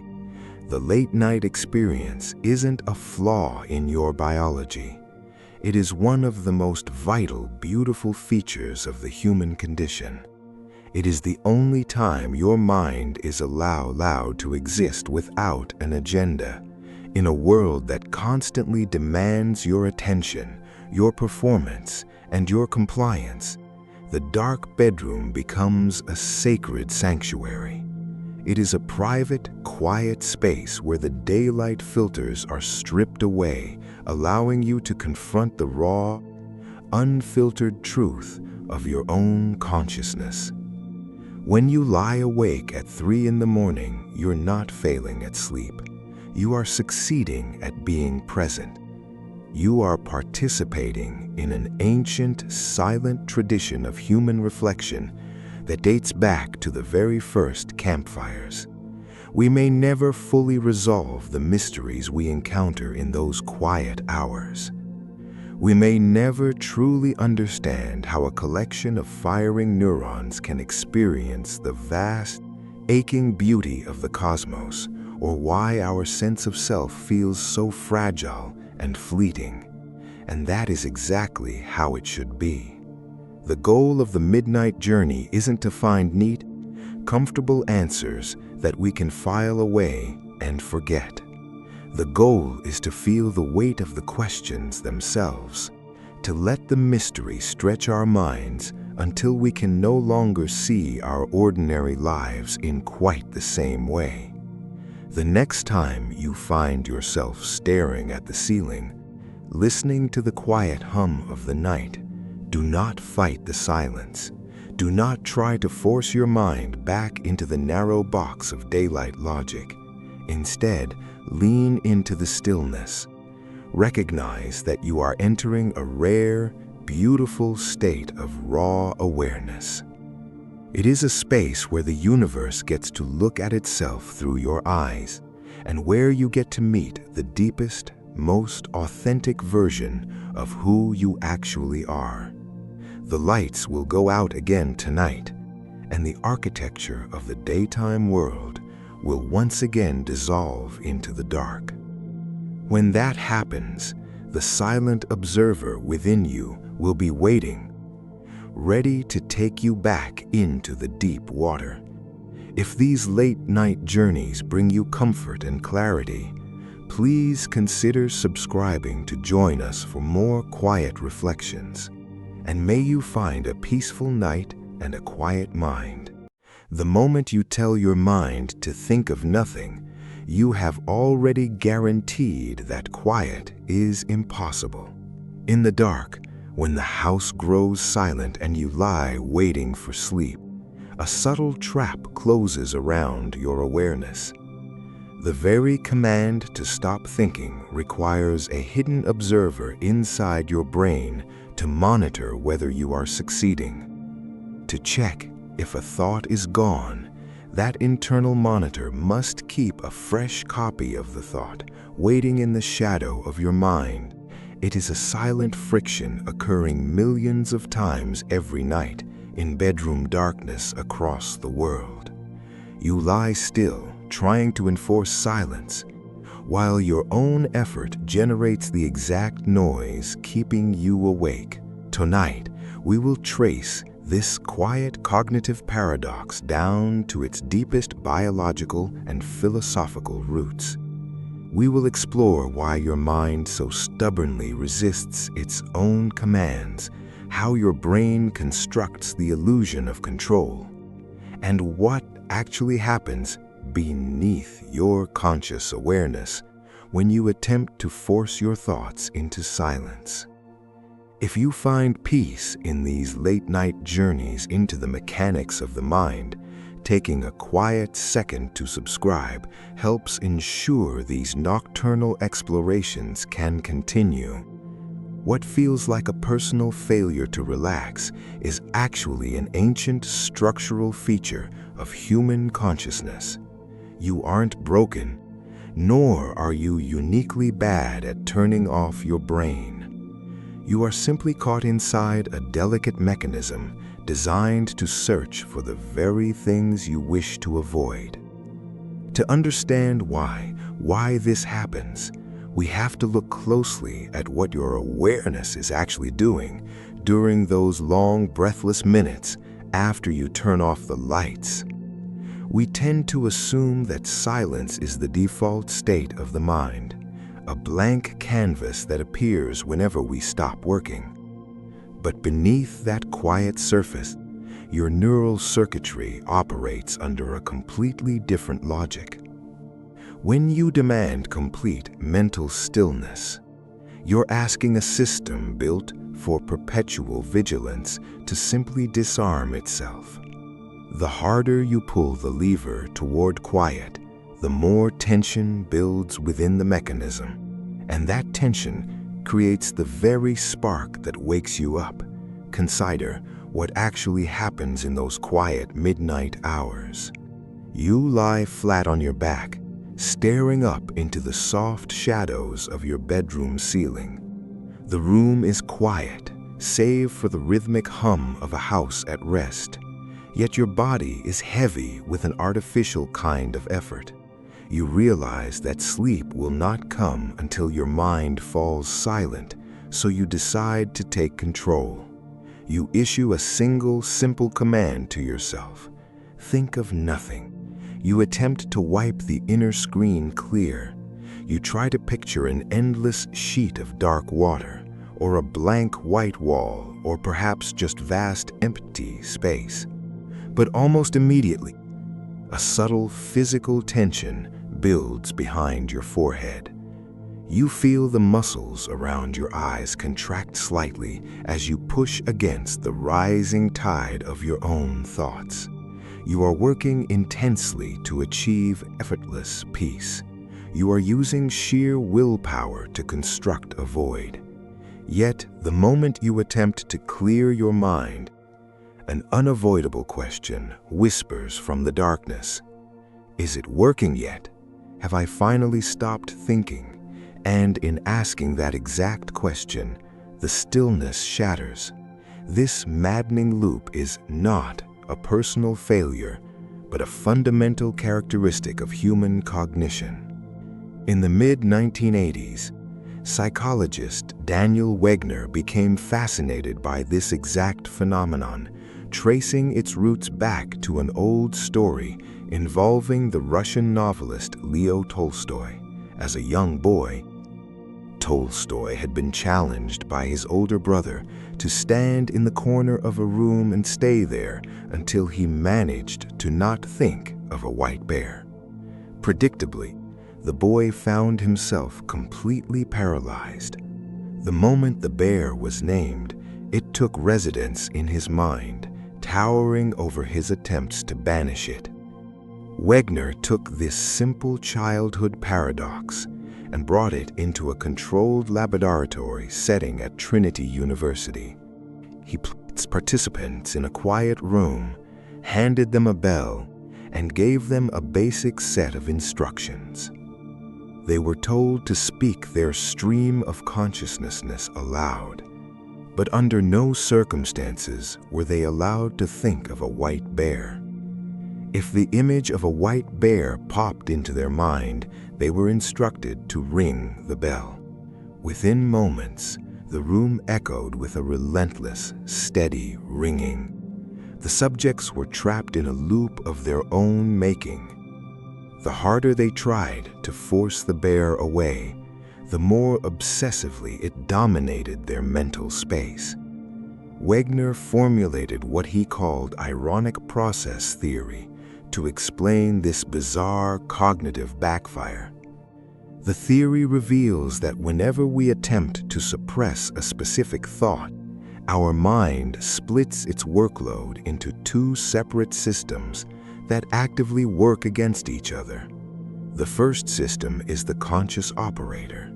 This is the effortful, deliberate part of your mind that tries to follow your instructions. When you tell yourself to relax, the operator sets to work looking for peaceful thoughts, focusing on the sound of your breathing or the weight of your blanket. The operator requires energy, focus, and conscious attention to maintain its path. But because the human brain is built to anticipate danger, it cannot simply trust that the operator will succeed on its own. So it deploys a second mechanism that operates entirely in the background: the automatic monitor. The monitor's job is not to search for peaceful images, but to search for failure. It constantly sweeps through your unconscious background, asking a single question: is the forbidden thought present? It acts like an alarm system, watching for any sign that the unwanted image has returned. And this is where the tragic irony reveals itself. To check whether you are thinking about the white bear, the monitor must keep a blueprint of the white bear active at all times. It cannot search for something without knowing what it is searching for. In its quiet vigilance, the monitor continually summons the very phantom you are trying so desperately to escape. Think back to the last time you tried to force a distressing memory out of your mind. Maybe it was an awkward comment you made years ago, or a sudden spike of anxiety about tomorrow. You felt the muscle tension in your shoulders rise as you mentally pushed against the thought, trying to smother it under a blanket of forced calm. It feels like trying to hold an inflatable beach ball underwater.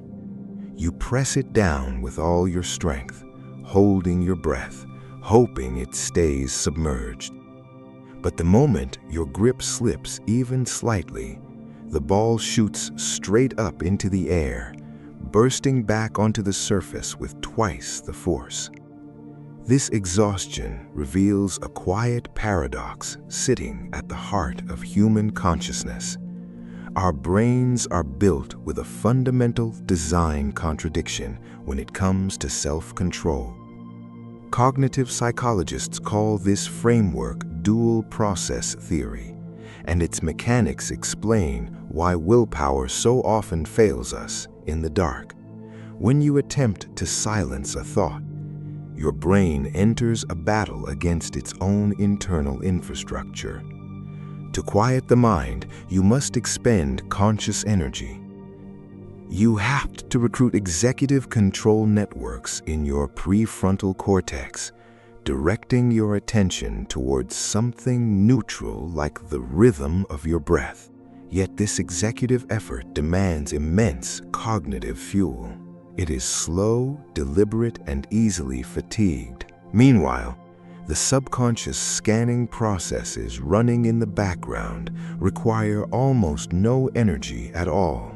They operate like low-power radar systems, quietly pinging the dark corners of your memory to see if the forbidden thought is still lurking nearby.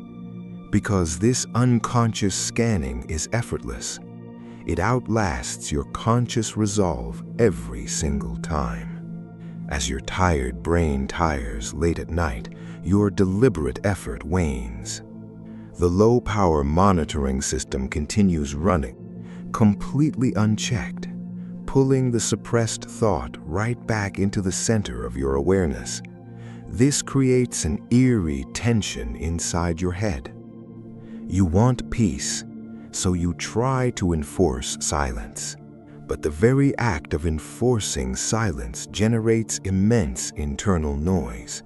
You are using thought to fight thought, turning your own mind into a crowded room where every defensive maneuver only creates more noise and commotion. It is like trying to quiet a chaotic room by shouting at everyone to be quiet. The command itself adds to the overall volume. You cannot construct stillness out of effort, because mental effort is fundamentally loud to the human nervous system. When we lie awake experiencing this endless loop, we usually blame ourselves. We assume that our minds are weak, that we lack discipline, or that we are somehow failing at the simple task of resting. We treat our intrusive thoughts as personal defects, moral failings, or broken mental machinery, but neuroscience paints a very different picture. Mind wandering and the inability to force total silence are not defects in your character. They are foundational architectural features of the human brain, polished over millions of years of evolutionary history. Your brain was never designed to sit in absolute, tranquil emptiness. It evolved as an aggressive prediction engine, constantly scanning for threats, resolving unfinished business, and rehearsing potential scenarios for tomorrow's survival. A brain that could easily turn itself off in the dark would have been a massive evolutionary liability for our distant ancestors. The ancestor who could comfortably switch off their mental tracking fell asleep quickly, but missed the subtle rustle in the tall grass outside the cave. The ancestor whose mind continuously scanned for lingering problems, unresolved conflicts, and hidden dangers survived to pass down their hypervigilant cognitive framework. When your mind refuses to settle down at night, it is not broken. It is doing precisely what it was engineered to do. It is searching for unresolved patterns, keeping forbidden phantoms active to protect you from being caught off guard, and running its ancient background checks in the quiet hours. Understanding this structural shift completely changes how you experience late-night restlessness. You are not a helpless victim of a faulty mind, nor are you failing a test of personal discipline. You are simply witnessing an ancient biological survival mechanism operating inside a quiet modern bedroom. The noise you hear inside your head late at night isn't proof that you are failing to find peace. It is simply the internal friction of a high-performance living system trying to keep you safe from threats that no longer exist. You are feeling the lingering pulse of an evolutionary toolkit that kept your ancestors alive. Once you see this cognitive architecture clearly, the mystery of the noisy mind begins to shift. It stops being a personal frustration and becomes a window into how consciousness itself is constructed. To understand how this machinery operates under the hood, we must look deeper into the physical brain networks driving these invisible loops. Inside this ancient evolutionary machinery, cognitive scientists have mapped two distinct internal agents responsible for managing your thoughts. They operate like two workers sharing a single desk, each running a completely different software program to manage the same screen. The first worker is known as the operator. This is your conscious, deliberate self, the narrator you hear when you plan a schedule, solve a complex math problem, or intentionally guide your focus onto a single breath. The operator is precise, sophisticated, and deeply intentional, but it suffers from a major biological limitation. It is slow, easily distracted, and consumes a massive amount of precious metabolic fuel. When you lie down in the dark and decide to empty your mind, you are assigning the operator a monumentally difficult task. You are asking it to hold the door firmly shut against a surging tide of lingering thoughts, suppressed memories, and unhandled daily anxieties. To help keep that door closed, your brain automatically recruits a second system, the monitor. The monitor is the silent, unconscious night watchman of your cognitive architecture. Unlike the fragile operator, the monitor is fast, completely automatic, and runs effortlessly in the dark background without burning through your mental reserves. Where the operator tries to enforce deliberate quiet, the monitor is tasked with hunting for errors. Its entire job description is to scan your mind for any unwanted thought that might break your requested state of total silence. And here lies the tragicomic glitch built directly into the fabric of human consciousness. To verify that you are successfully thinking about nothing, the monitor must constantly ask one fundamental, ironic question. Are we thinking about the forbidden thing yet? To answer that question, the subconscious mind must keep a hidden, tiny blueprint of the forbidden thought active in the background.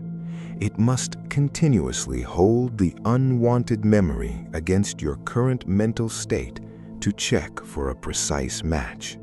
Think of how this exact dynamic plays out during late-night meditation or a simple attempt to fall asleep. You lie in the dark, focusing softly on the gentle, rhythmic rise and fall of your breathing. You feel a brief, shimmering moment of genuine peace, a fleeting second where the mind finally goes completely still. That brief stillness is the exact moment the monitor steps forward to fulfill its biological duty. It gently taps you on the shoulder and whispers, "Hey, notice how quiet it is? We aren't thinking about our problems anymore." And instantly, the stillness shatters. The very act of checking for quiet generates a fresh cognitive event, dragging the full memory of your daily stress right back onto the main stage of your awareness. This endless loop creates a bizarre, asymmetrical battle within your own skull. Because the conscious operator requires continuous metabolic effort to run, it grows exhausted after just a few minutes of forced relaxation. But the unconscious monitor never tires. It remains fully operational, perfectly sharp, and completely automatic, no matter how exhausted you become.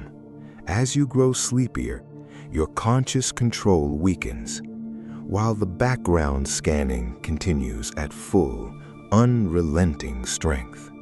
The harder you try to force your mind into silence, the more aggressively the monitor must scan for signs of failure. You end up with an exhausted operator constantly overwhelmed by an untiring monitor. The internal machinery essentially sabotages itself from within, flooding your awareness with the exact emotional noise you were desperate to avoid. The harder you command yourself to rest, the more vigilantly the monitor checks to see if you have rested. It is a biological paradox where the search for quiet actively generates the noise that destroys it. This explains why forcing yourself to relax often feels like trying to extinguish a fire by throwing dry leaves onto the embers.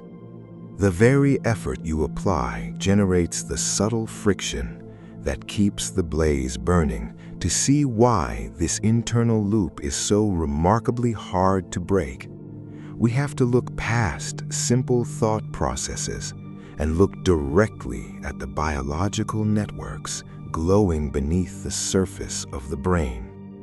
When we look past our conscious effort and peer directly into the physical machinery of the human brain, the nature of this late-night struggle changes entirely.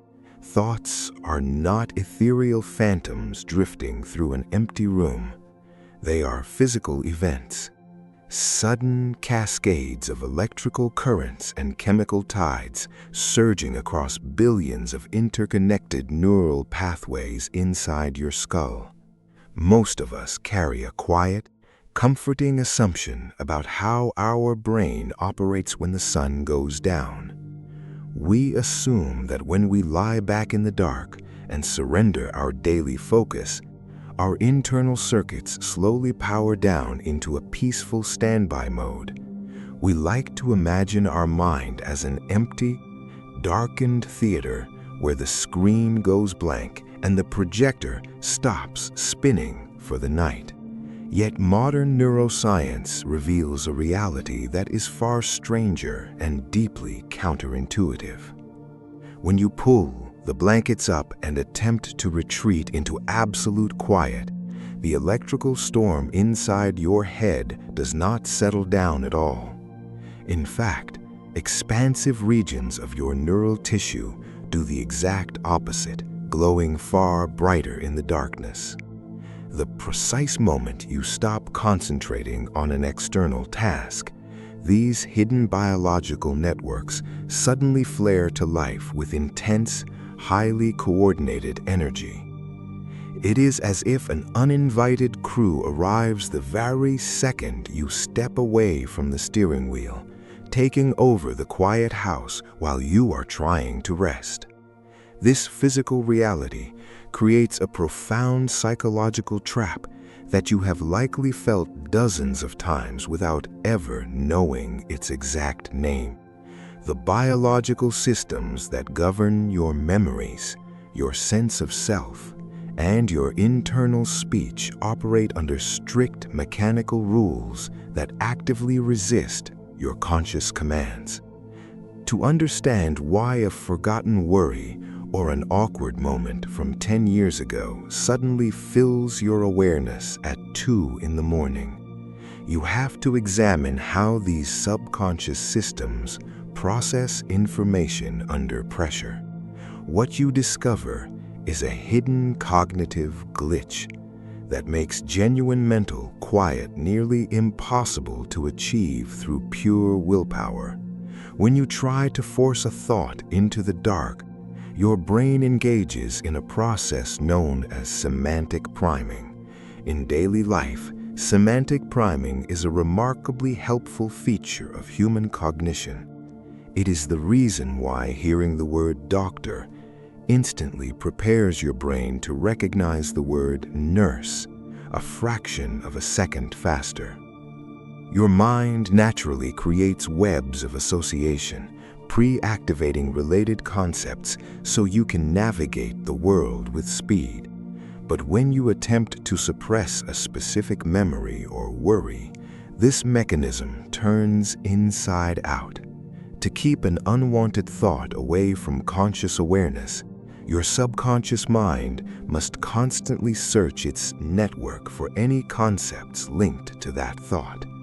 In doing so, it unintentionally lights up every single interconnected path in your memory matrix. If you are trying not to think about an awkward mistake from years ago, your brain doesn't simply mute that event. Instead, it subtly activates everything associated with it. The room, the quiet sound of a voice, the physical tension in your chest, and every similar moment you have ever experienced. Your subconscious continuously holds these linked ideas at the very edge of your awareness.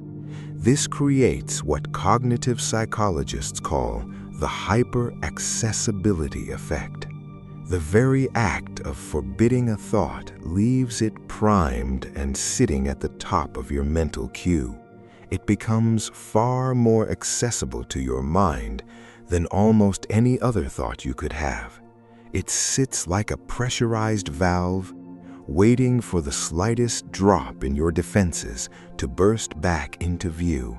This is precisely why bedtime is the absolute worst time to attempt thought control. Throughout the day, when you are walking, working, or engaged with the world, your conscious mind has abundant energy to keep the operator running smoothly.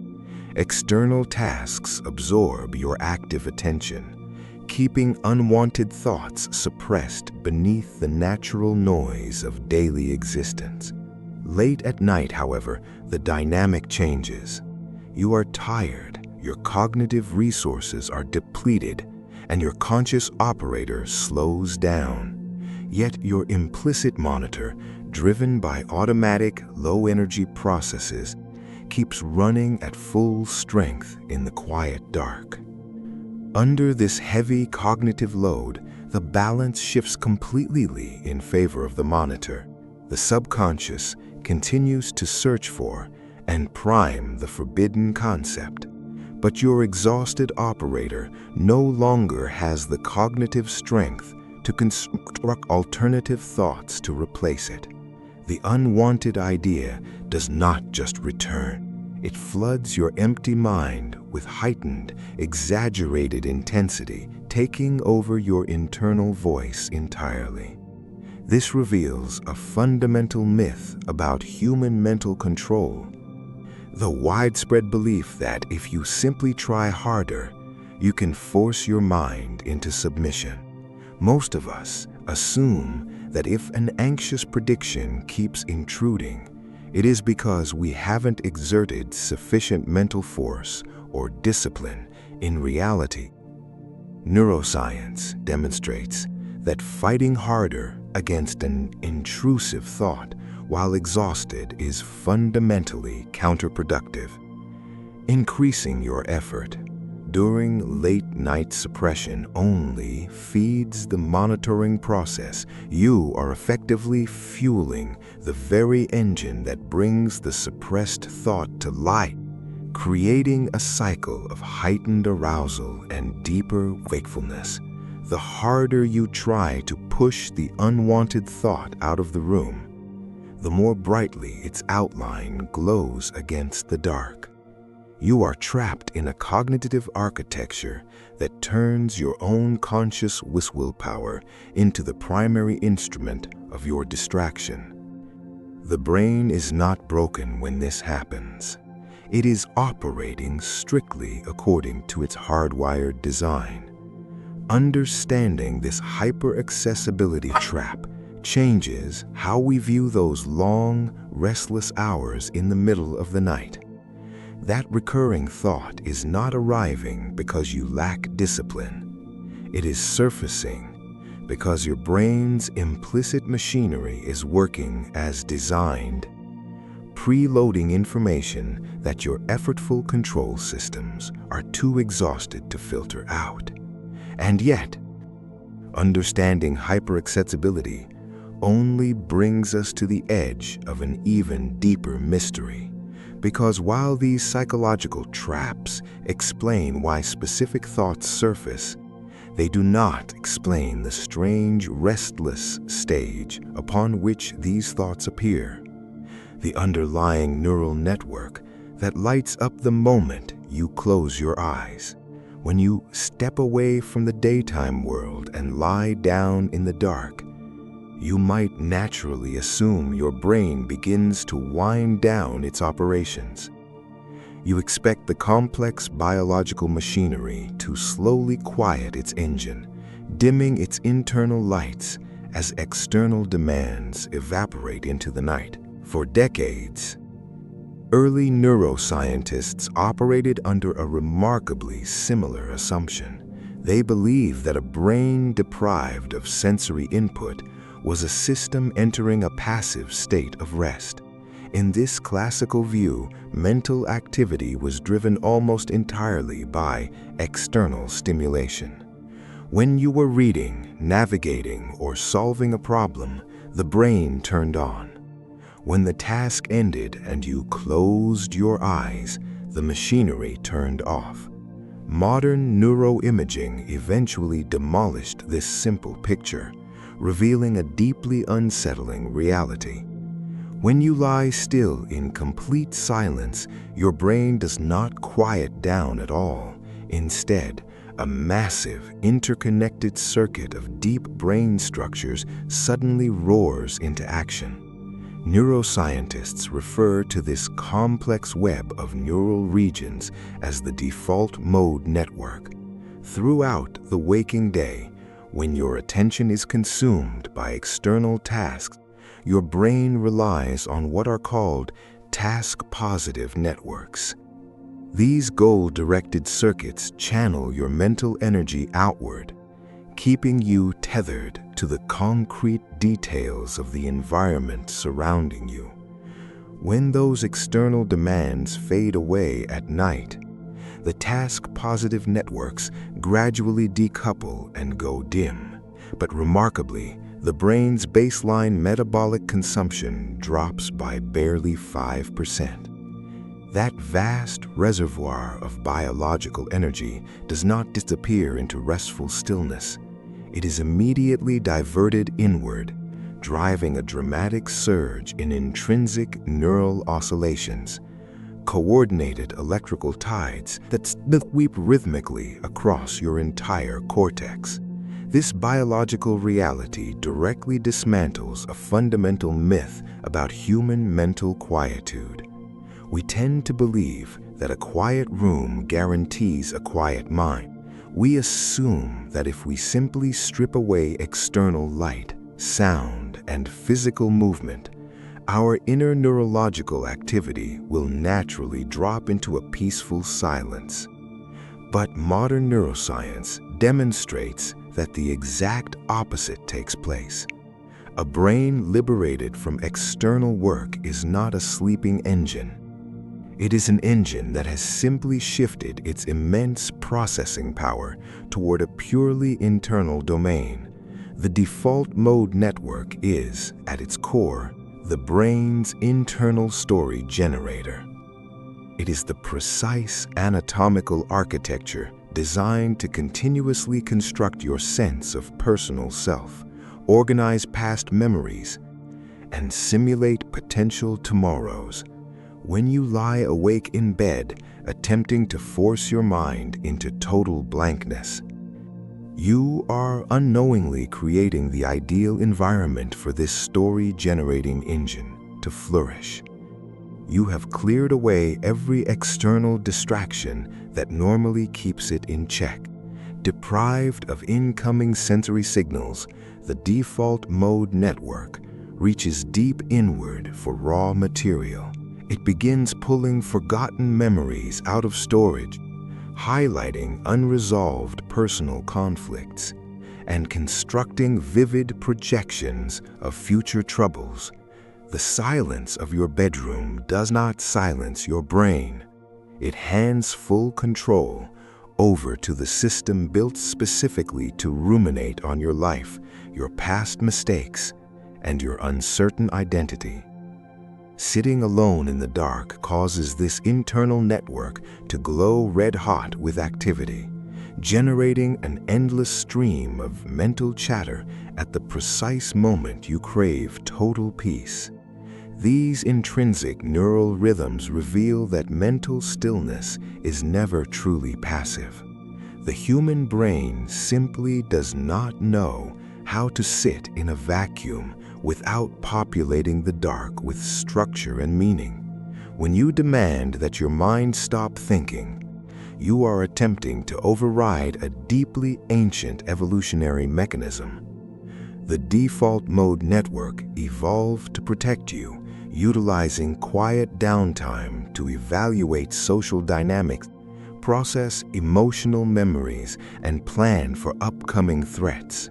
Your mind is not broken or failing when it fills the room with endless narrative noise. It is merely running its foundational software at maximum power, weaving a detailed web of internal dialogue out of thin air. And as long as you treat this intrinsic neurological activity as an intruder to be silenced, you remain locked in an endless struggle against the very hard wiring of your own brain. When you lie awake trying to quiet your mind, what is that noise actually made of? For most people, the mental disturbance isn't a chaotic storm of abstract data. It is a very distinct personal voice. It is your inner monologue, that relentless spoken narrator that seems to comment on every passing thought, memory, and regret. Neuroscientists refer to part of this system as the phonological loop.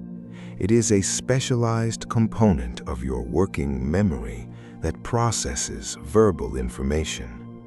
When you speak to yourself inside your head, your brain uses almost the exact same neural pathways it uses when you speak out loud. Your vocal cords even execute tiny, imperceptible muscle twitches, whispering silently along with your internal dialogue. Because this internal voice feels so familiar, we rarely stop to question what it actually is. But you can test its fragile nature with a remarkably simple late-night experiment. Choose a common word right now, something entirely mundane like house, table, or sleep. Say it over and over again in your mind, steadily and rapidly, without stopping. Sleep, sleep, sleep, sleep. At first, the word carries its usual weight and immediate meaning. But if you keep repeating it 30 or 40 times, a strange psychological shift takes place. The familiar meaning suddenly detaches from the sound. The word collapses into an absurd alien noise, a hollow sequence of syllables that no longer connects to anything real. Cognitive psychologists call this experience semantic satiation. It occurs when neurochemical fatigue briefly disconnects the spoken symbol from the concept it represents. But this brief cognitive glitch reveals something far deeper about the architecture of your consciousness. Words are not thoughts. They are merely symbolic tags pinned onto a vastly more complex, silent reality. When the verbal label dissolves, you are left staring directly at the raw, unlabeled experience underneath.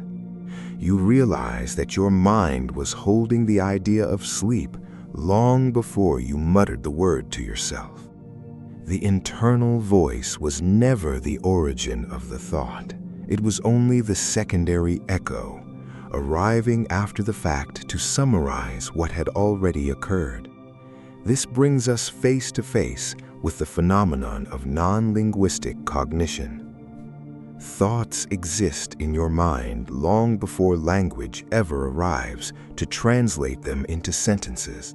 In fact, if you pay close attention, you will notice that you already know what you are about to say in your inner voice a split second before you actually hear it. There is a deeper, quieter layer of awareness operating continuously beneath your internal speech. It thinks in rapid spatial movements, intuitive feelings, and instant flashes of intent. It processes the world seamlessly without needing a single noun, verb, or sentence structure to function. Your inner voice is not the architect of your mind. It is simply an interpreter, standing at the edge of a vast, silent ocean, translating a continuous stream of pre-verbal cognition into linear words. It is like an ongoing news broadcast reporting on events that have already happened deep within your subconscious networks. We spend our lives mistaking this internal announcer for our true identity, simply because it speaks in a language we can easily understand. We assume that because we hear a voice in our head saying, "I am stressed" or "I cannot sleep," that the voice is the absolute center of who we are. Yet the moment you observe your inner voice repeating a word until it loses all meaning, the illusion begins to shatter.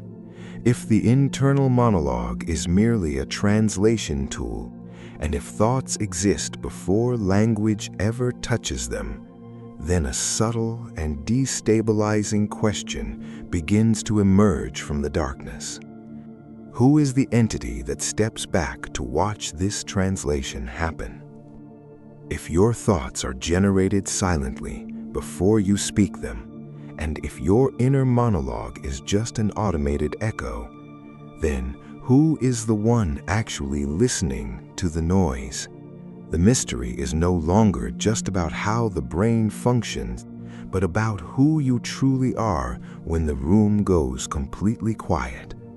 When you lie awake in the dark, you naturally assume you are the central driver of your own mind. You feel like a captain sitting at a quiet control wheel behind your eyes.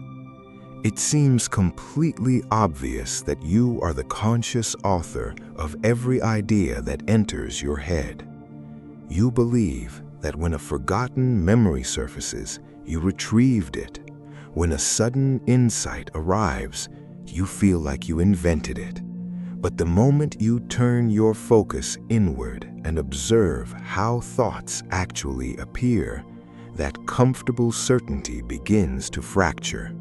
Consider the simple mechanics of choosing your next mental image. To genuinely choose what you will think next, you would need to know what that thought is before you actually think it. You would have to inspect it before selecting it from the shelf. Yet if you already know what the thought is before it arrives, you have already thought it. And if you do not know what it will be until it appears in your awareness, then you did not choose it. It simply happened to you. This quiet paradox reveals a profound rift in how we understand our existence. It suggests that our sense of conscious agency might be an elegant psychological story written by the brain moments after an unconscious mechanism has already finished its work. We construct our lives on the fundamental assumption that we are in charge of our internal world. Our identity and our sense of self rest on the belief that an active subject is steering our attention through the night. We want to believe there is a permanent self residing inside us, navigating through the dark. We assume that beneath the stream of daily thoughts lies a master architect designing every idea. Yet the deeper we examine the nature of selfhood, the harder it becomes to locate that center. The feeling of being a driver dissolves, leaving behind an unsettling question. What if the control room you assume is steering your life is actually empty? When you lie in bed trying to quiet your mind, a strange internal division takes place. You become both judge and prisoner, director and actor. You split into two figures living inside the same skull. You whisper to yourself, "Be quiet," and another part of your mind answers back. You try to force a pause, but the mental machinery keeps turning anyway. Notice what happens in that exact moment. One internal voice orders silence, while another process generates the noise. One part demands order, while another causes chaos. Which one of those voices is actually you? Are you the voice commanding quiet? Or are you the voice that refuses to listen? If you are trying to suppress the thought, who is manufacturing the thought in the first place? It feels as though two separate entities inhabit your awareness, arguing in the dark. Are you the executive at the podium, or the unruly crowd shouting from the back row? You cannot easily be both at once, yet you feel connected to both sides. Philosophy calls this tension the paradox of subject-object duality. We live under the comfortable assumption that our conscious awareness is a single, unified entity. We say, "I think," as if that single word represented a solid marble rolling through the brain. We assume a clear boundary exists between the thinker and the thought itself. In reality, the moment you turn your attention inward to observe your mind, you shatter that unity. You turn yourself into an object of your own inspection. Cognitive scientists refer to this capacity as metacognition. It is the ability to think about thinking, stepping back to observe your internal state from a distance. It is a remarkable ability of human consciousness. It allows us to correct mistakes, evaluate feelings, and plan for distant futures. Yet this capacity creates a deeply convincing illusion.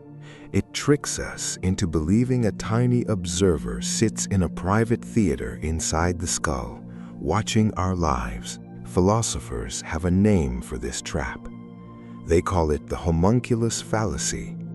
The word homunculus comes from Latin, meaning little man. When we visualize our minds, we paint a picture of a miniature driver sitting behind our eyes. We imagine this tiny driver sitting in a control room, reading memories, listening to our internal voice, and deciding what to think next. It feels intuitive because it matches our daily experience of looking out at the world. But if you look closely at that model, it instantly collapses under its own logic. If there is a little driver inside your head watching your thoughts, how does that driver experience its own internal world? How does it process information and make choices? Does the little driver have an even smaller driver sitting inside its tiny head, steering its choices? And does that smaller driver have an even smaller one inside it? To explain the first driver, you need a second, and to explain the second, you need a third. The logic extends backward into an endless mirror maze. It is an infinite regress that leads nowhere. It reveals that our basic picture of an internal director is logically impossible. There is no single commander standing at the helm of your brain. There is no secret room behind your eyes where the real observer sits in absolute control. Instead, modern neurophilosophy suggests that what we call the self is a decentralized choir. It is a collection of competing networks, subconscious routines, and dynamic feedback loops. The brain generates thoughts the way a forest generates sounds or an ocean generates waves. Ideas and memories bubble up spontaneously from the dark neural water below. Only after a thought arrives at the surface does another brain network craft a narrative. It steps forward, points at the image, and quietly claims ownership. It whispers, "I thought that. That was my choice." We are narrative machines, constantly taking credit for events that occurred before we were aware of them. When you try not to think in the dark, you are watching two neural subroutines tangle with each other. You are observing a biological system talking to itself. The internal monitor searches for forbidden ideas, while the operator tries to clear the mental screen. Neither process is a permanent driver in control. They are simply patterns of energy passing through a neural web, and the feeling that you are standing outside those patterns, holding the steering wheel. That feeling might be the grandest illusion of all. This destabilizing realization hits at the very core of Western philosophy. For centuries, we have built our understanding of personal identity on a single famous phrase coined by René Descartes in the 17th century. "I think, therefore I am." Descartes was sitting alone in a quiet room, attempting to doubt everything that could possibly be doubted. He questioned the reliability of his senses, the reality of his surroundings, and even the existence of physical space. But he concluded that he could not doubt one thing. He could not doubt the existence of his own doubting mind, because even if he was being deceived, there had to be an I present to experience that deception. It was a reassuring anchor. It offered certainty in an uncertain world. It assured us that at the absolute center of our existence lies a conscious, deliberate author who commands our thoughts.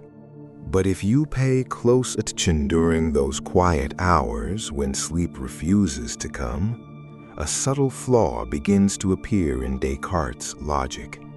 He made a quiet, unexamined leap that modern cognitive science and philosophy now question. Descartes assumed that because thinking was occurring, there must be a specific I deliberately generating those thoughts. He smuggled the concept of a master controller into the sentence before proving that one actually existed. When you strip away the assumptions, the only honest conclusion Descartes could actually claim was much simpler. Not I think, but rather thought occurs. A thought is happening right now, therefore something exists. But that statement does not prove you are the author of the thought. It only proves that a mental process is taking place within your field of awareness. The 19th century philosopher Arthur Schopenhauer pushed this realization even further. He pointed out that we rarely choose our next thought before it arrives in conscious awareness. To truly choose a thought, you would have to know what it was before you thought it. And if you already knew what it was, you had already thought it. You cannot deliberately select your next memory, idea, or sudden flash of worry. They do not wait politely at the door for your permission to enter. They simply burst into the room unannounced.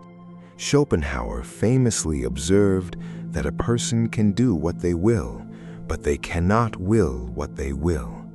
You can act on your desires, but you cannot consciously decide what those desires will be in the first place. This shifts our understanding of the human mind from a command center to an open atmospheric field. Thoughts are not products manufactured by a factory boss sitting at a desk behind your eyes. They are much more like the weather. A storm front rolls in across the horizon, bringing unexpected rain and cold winds. Regardless of whether you wanted clear skies for your walk, you do not feel guilty for a sudden downpour because you understand that weather is the natural result of complex physical forces interacting far beyond your direct control. Heat, air pressure, and moisture combine to create a storm. Yet, when a sudden wave of anxiety or an embarrassing 10-year-old memory washes over your mind late at night, you blame yourself. You treat the internal weather as though you personally summoned every single drop of rain. We mistake ourselves for the weather, when in reality, we are simply the sky through which the weather moves. The unbidden mind is not a broken machine or a personal failure. It is simply a biological ecosystem doing what biological ecosystems do, generating complex, continuous activity based on endless variables moving beneath the surface. When you try to force yourself to stop thinking about a white bear or a painful conversation, you are trying to order the rain to fall upward. You are fighting against the natural meteorology of your brain. And the moment you realize that thoughts arrive unbidden, without a central author demanding their creation, the heavy burden of total internal control begins to dissolve into the quiet dark. For centuries, Western thought has approached the mind as a machine to be engineered and controlled. We treat our thoughts like rebellious machinery that needs tighter gears or stronger discipline. If the engine knocks, we grab tools and try to force the parts into alignment. When you lie awake in the dark, this mechanical mindset tells you to force the noise down. You try to smooth out your thoughts with sheer willpower. treating your mind like a messy room. But the mind operates on vastly different principles. Eastern contemplative traditions recognized this subtle trap thousands of years ago. They understood that trying to force silence upon a restless mind is like flattening turbulence with a hammer. The energy you use to stop a thought feeds the exact thought you wish to erase. Consider the woven bamboo finger trap. When you insert your fingers into both ends and pull outward with maximum force to escape, the mesh contracts and grips tighter. The harder you fight to pull away, the more trapped you become. The only way to free your hands is to do something unintuitive. You must relax your muscles and push your fingers inward toward the center of the grip. By surrendering the impulse to pull, the woven bamboo relaxes and you slip out effortlessly. Cognitive control works in precisely the same way. When you force an unwanted thought out of your consciousness, you are pulling against the weave. You create internal friction that binds your attention directly to the image you wish to avoid. A classic Taoist image describes a disturbed pond. If you look at a body of water and notice small ripples distorting the reflection of the night sky, you might feel an urge to make the surface still. But if you step in and slap the water with your palms, you create massive waves. Every stroke of your hand adds kinetic energy to the water, turning minor disturbances into violent churning. The only way to restore the mirror surface of the pond is to step back onto the shore and leave it alone. Water calms itself when human effort stops. In ancient philosophical traditions, this principle is known as Wu Wei, often translated as effortless action. It does not mean passivity or helpless surrender. Instead, it describes a state of profound alignment with natural movement, where action occurs without the friction of egoic struggle. Applied to the midnight mind, Wu Wei becomes cognitive acceptance. It is the calm realization that you do not need to fight the thoughts drifting through your awareness. You do not need to fix them, answer them, or sweep them into the dark. When you stop treating unwanted thoughts as invaders, their power instantly evaporates.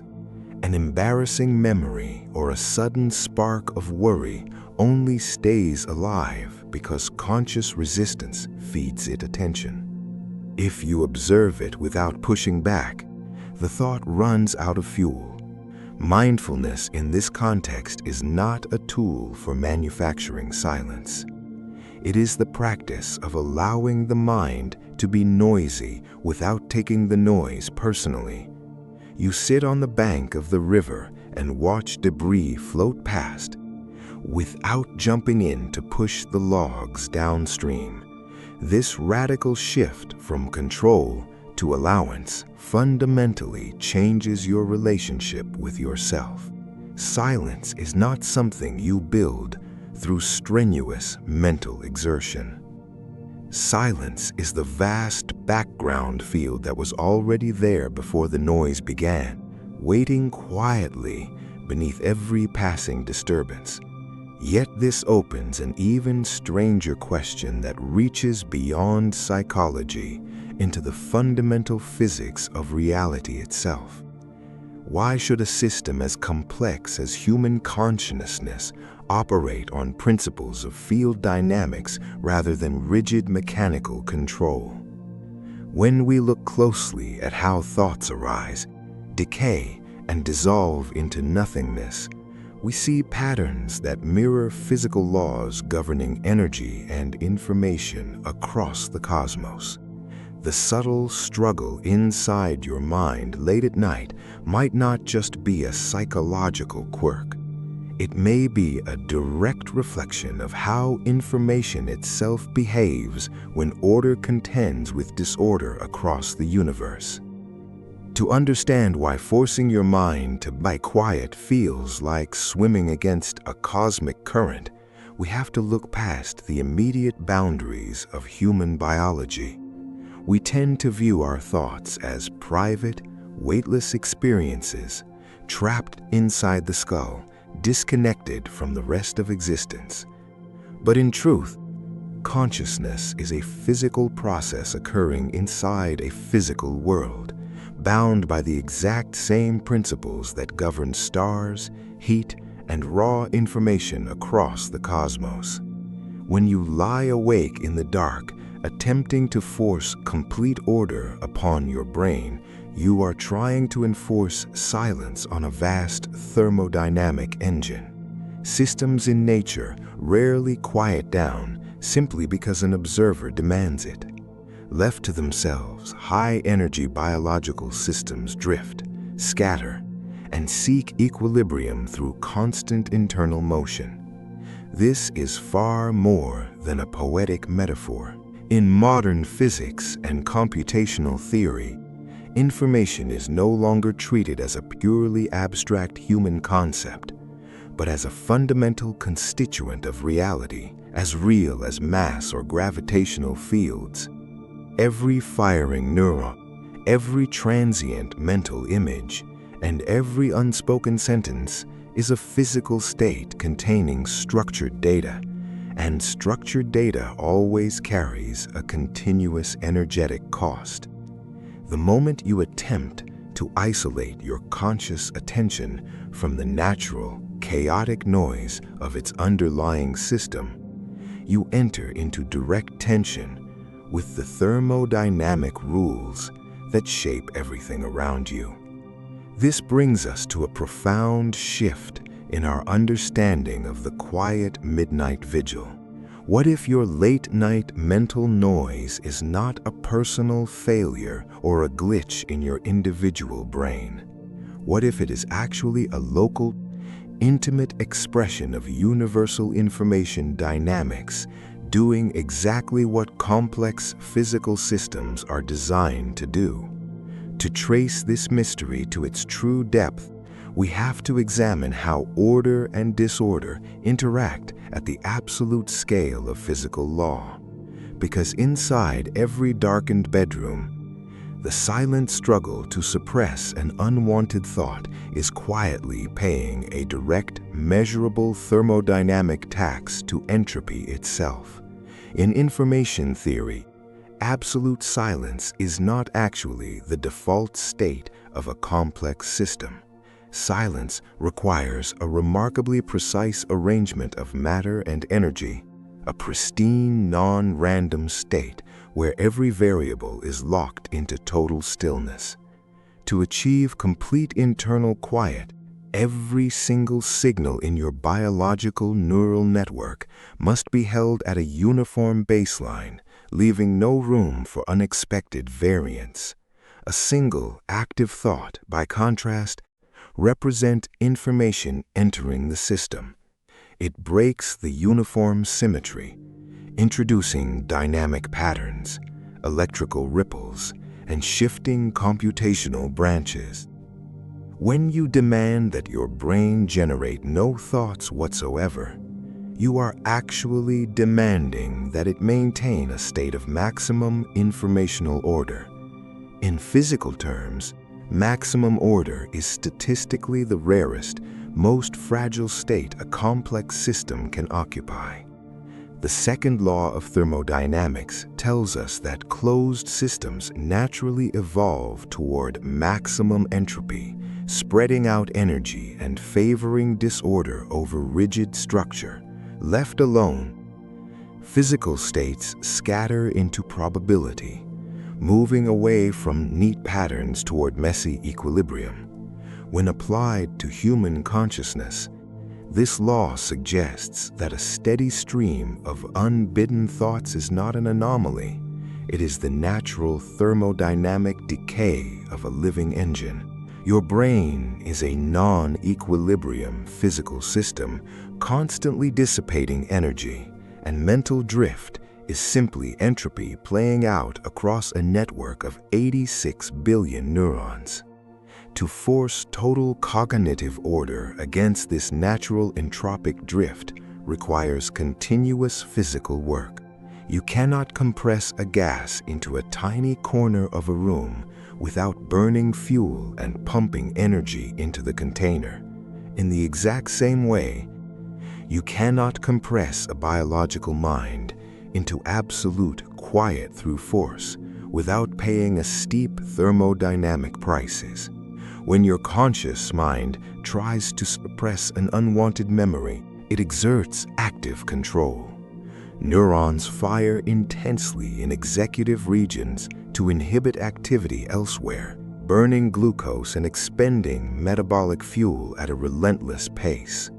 The very energy you pump into suppressing the noise actually warms up the system, creating localized turbulence throughout your neural architecture.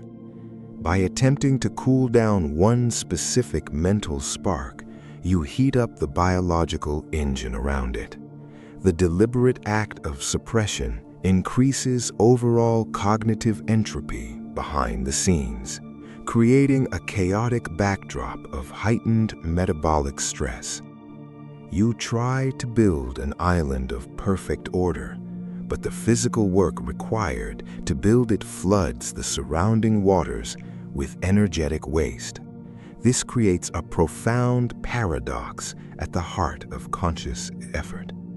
The harder you work to lower the statistical noise in your head, the more physical work you demand from your brain's biological hardware. That hardware responds by raising its metabolic state, triggering additional neural firing that manifests as even more scattered thoughts. Informational entropy dictates that noise is not the enemy of signal, but its natural shadow. Every time a system processes, filters, or suppresses data, it generates computational heat.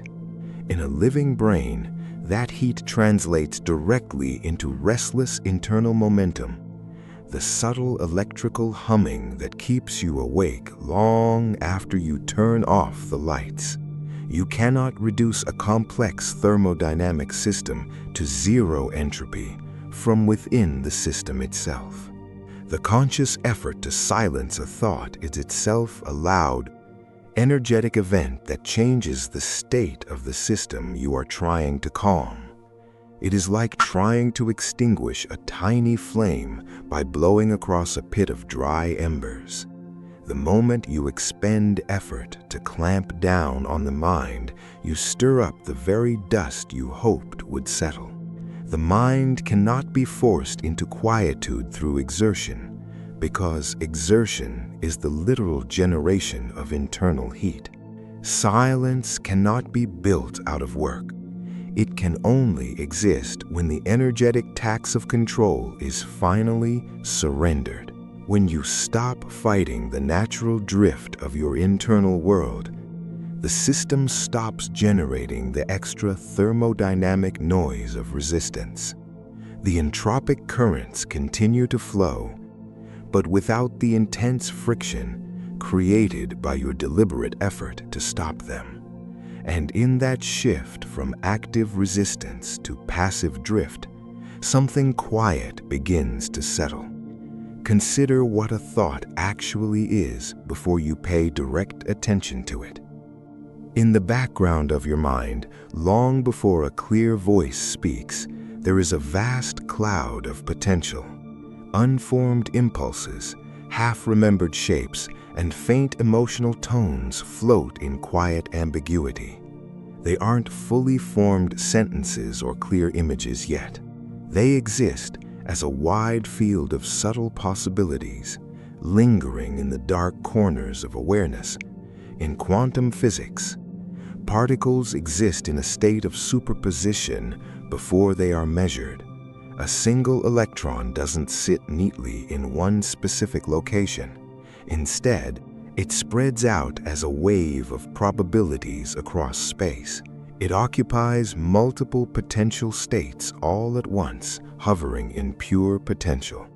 It isn't until an observation occurs that this blurry wave suddenly collapses into a single, definite particle at a precise point.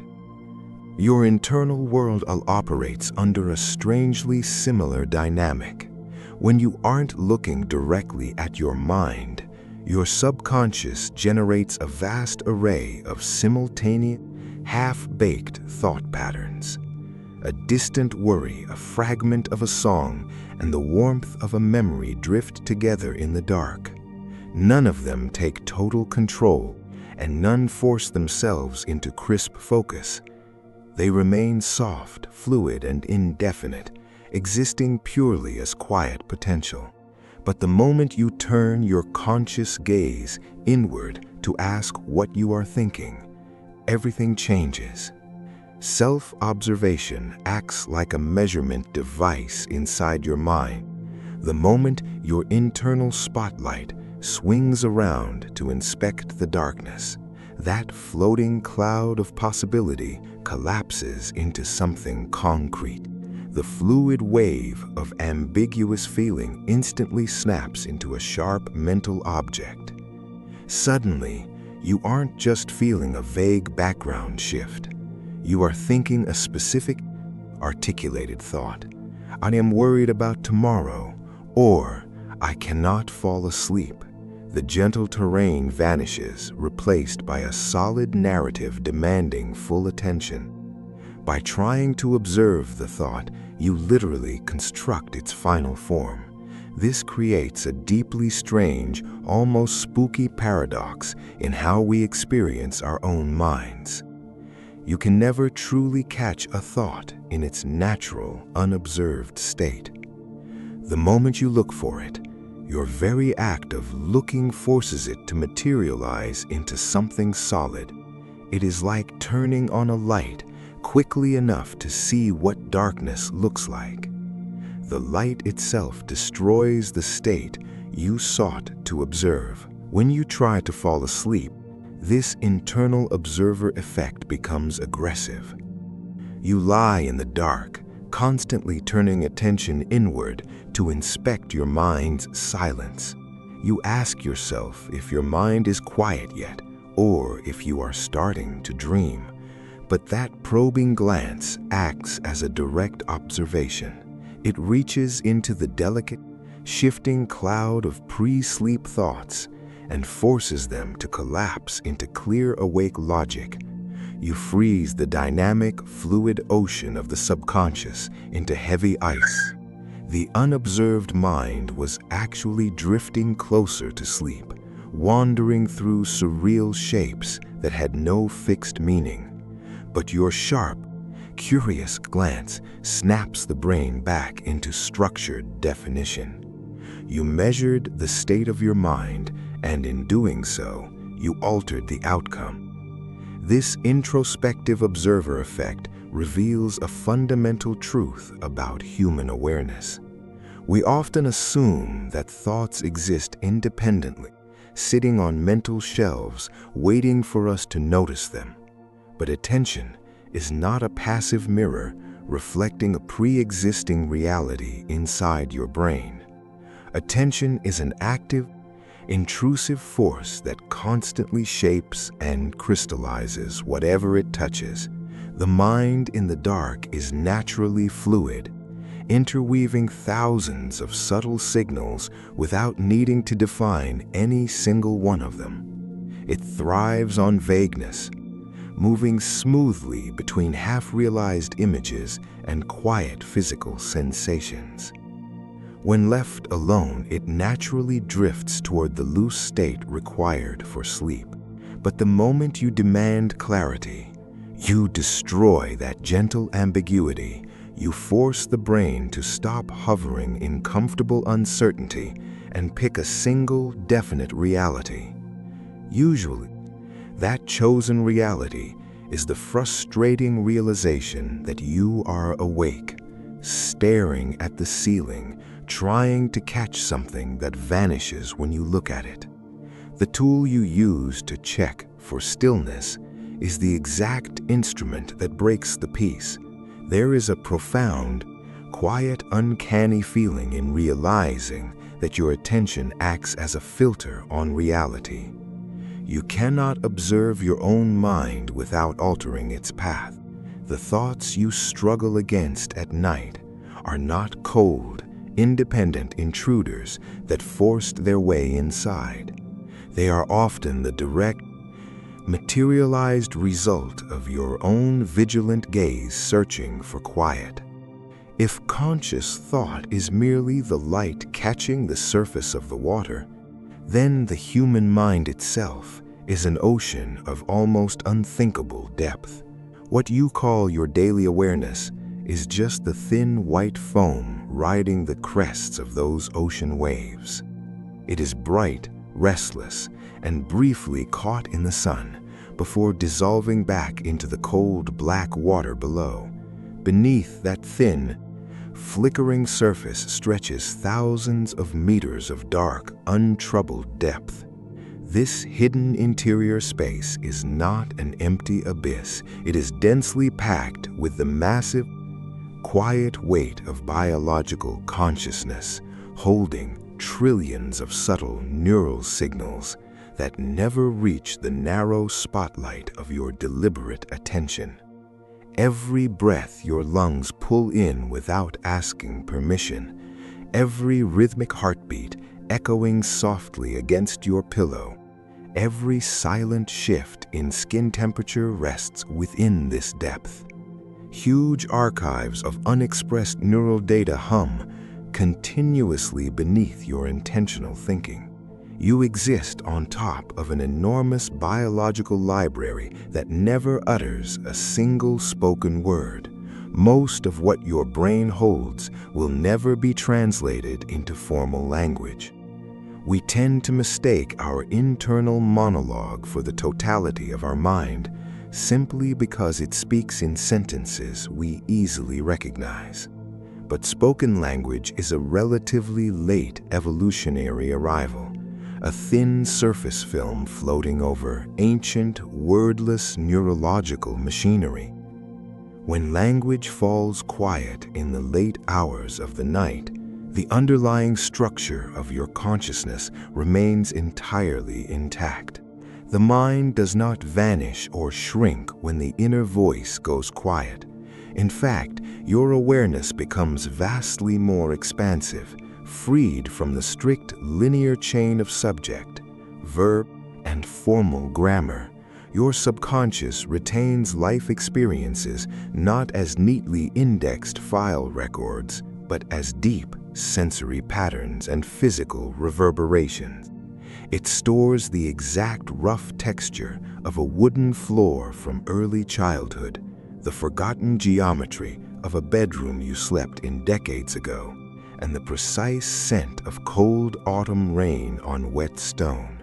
These ancient impressions do not require words or labels to exist within you. They live as complex electrical states across billions of interconnected living cells, held in silent readiness inside your brain's physical structure. The pure structural complexity of this internal network matches the physical scale of cosmic structures across the observable universe.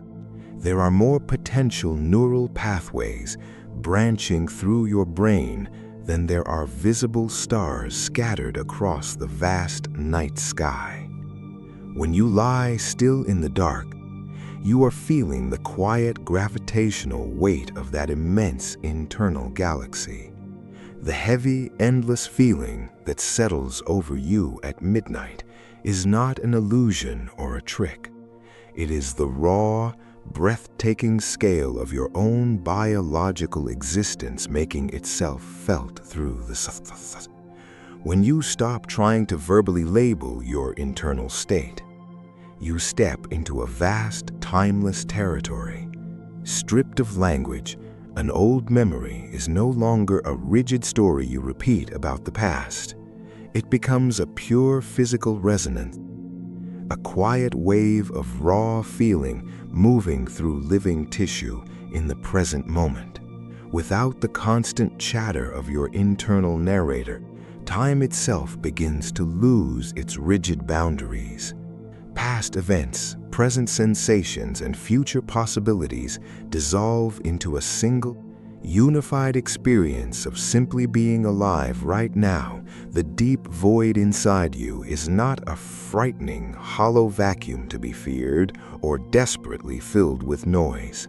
It is a vast, calm reservoir holding every impression, subtle shadow, and sensory detail you have ever known. You do not need to steer or manage this ocean. It has maintained itself smoothly since long before you learned your own name. The restless noise on the surface will always come and go, but the silent depths remain completely undisturbed.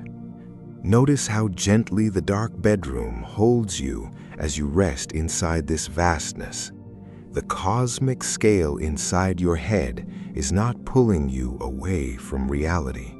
It is preparing to deliver you safely back to the soft, familiar weight of your own breathing body. And so, after traveling through neural loops, quantum metaphors, and the vast architecture of the brain, the grand journey bends back toward the room where it all began. You are still here. The dark ceiling remains quietly overhead, holding the same gentle stillness it offered hours ago. The cosmic scale of your internal universe does not demand that you master it. It simply exists, operating quietly beneath the skin without needing your permission or conscious guidance. The pressure to explain every sensation or control every stray thought begins to soften. You feel the cool edge of the blanket rest against your shoulder. You notice the subtle rhythm of your breathing, steady and rhythmic, drawing air in and letting it go without any effort from you.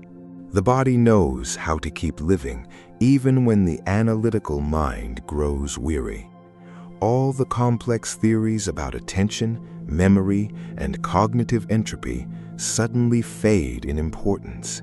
They were merely tools, quiet lenses, helping us look at the mystery from a distance. But looking from a distance is no longer necessary when you are living directly inside the experience itself. You do not need to solve the brain to live whim inside it. You do not need to conquer your thoughts to find peace among them. The mind will continue to weave its silent patterns, but you no longer have to chase every loose thread it casts into the dark. Instead, a quiet realization begins to settle over the room like a soft mist. The chatter was never an enemy to be defeated or a flaw to be repaired. It was simply the background noise of a living system doing what it was designed to do. And now, as the night deepens, the weight of the day grows lighter. The room seems to expand slightly around you, offering a deep, spacious sanctuary where nothing is required of you. You can simply allow yourself to settle back into the quiet stream of your own existence. For hours, perhaps for years, you have operated under a silent assumption. You believed that if you were not actively steering your mind, it would veer off into darkness. You assumed that vigilance was required, standing guard over your thoughts like a sentry. But what if that sentry was never needed? Psychologists call this step radical acceptance. It is not a surrender to defeat, but a realization that struggle generates friction. When you stop fighting a thought, it loses its urgent claim on your nervous system. It becomes just another passing spark, no more dangerous than the sound of a distant car down a quiet street. In cognitive science, there is a powerful mechanism known as decentering. Decentering occurs when you shift your position from inside the thought to a quiet seat outside of it. Instead of being anxious, you become the calm space where anxiety occurs. You step off the treadmill of self-policing and watch the internal scenery drift by. You no longer have to grab every passing memory or fix every unraveling story. You can let them be what they are: mental events, weightless and temporary, rising and falling like gentle ripples on a lake. The moment you stop trying to control the water, it settles on its own. This shift in perspective is often called cognitive diffusion. When fused with our thoughts, a disturbing memory feels like a current threat, and a late-night worry feels like absolute truth. We wear the narrative like a heavy coat, but diffusion gently unbuckles that weight, creating a peaceful distance between the observer and the observed. A thought is not an order, nor is it an absolute truth. It is merely a collection of words and images generated by a biological engine running all day long. When viewed with mild curiosity, urgency evaporates. You are no longer trapped inside the story. You are simply the room where the story unfolds. Think of how much energy you have spent trying to manage your inner world. You have tried to force optimism when tired, summon silence when agitated, and erase stubborn memories. It is exhausting labor, a perpetual construction site inside the mind that never closes for the night. Stepping off that treadmill does not mean thoughts instantly stop. They keep humming for a while, driven by lingering momentum. But their power changes completely when you resign as manager of the mind. The inner dialogue transforms from a noisy courtroom into a distant radio playing softly in another room. When you surrender the need to steer, something remarkable happens to the body. Tight muscles around your eyes begin to melt. Hidden tension resting in your jaw releases its hold. Your shoulders drop lower into the mattress, finding full support in the quiet room. The body recognizes what intellect forgets. Safety comes from trust, not control.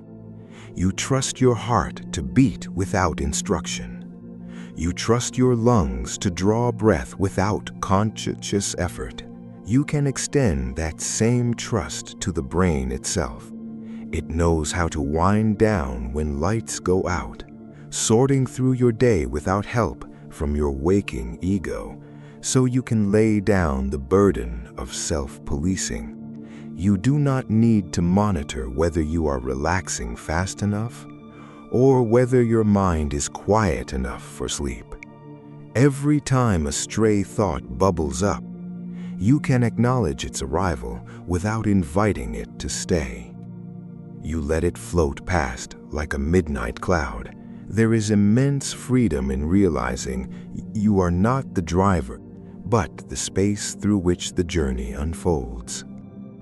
The steering wheel was always an illusion anyway, a toy wheel given to a passenger who thought they guided the ship. The deep river of your subconscious mind has been carrying you safely all along.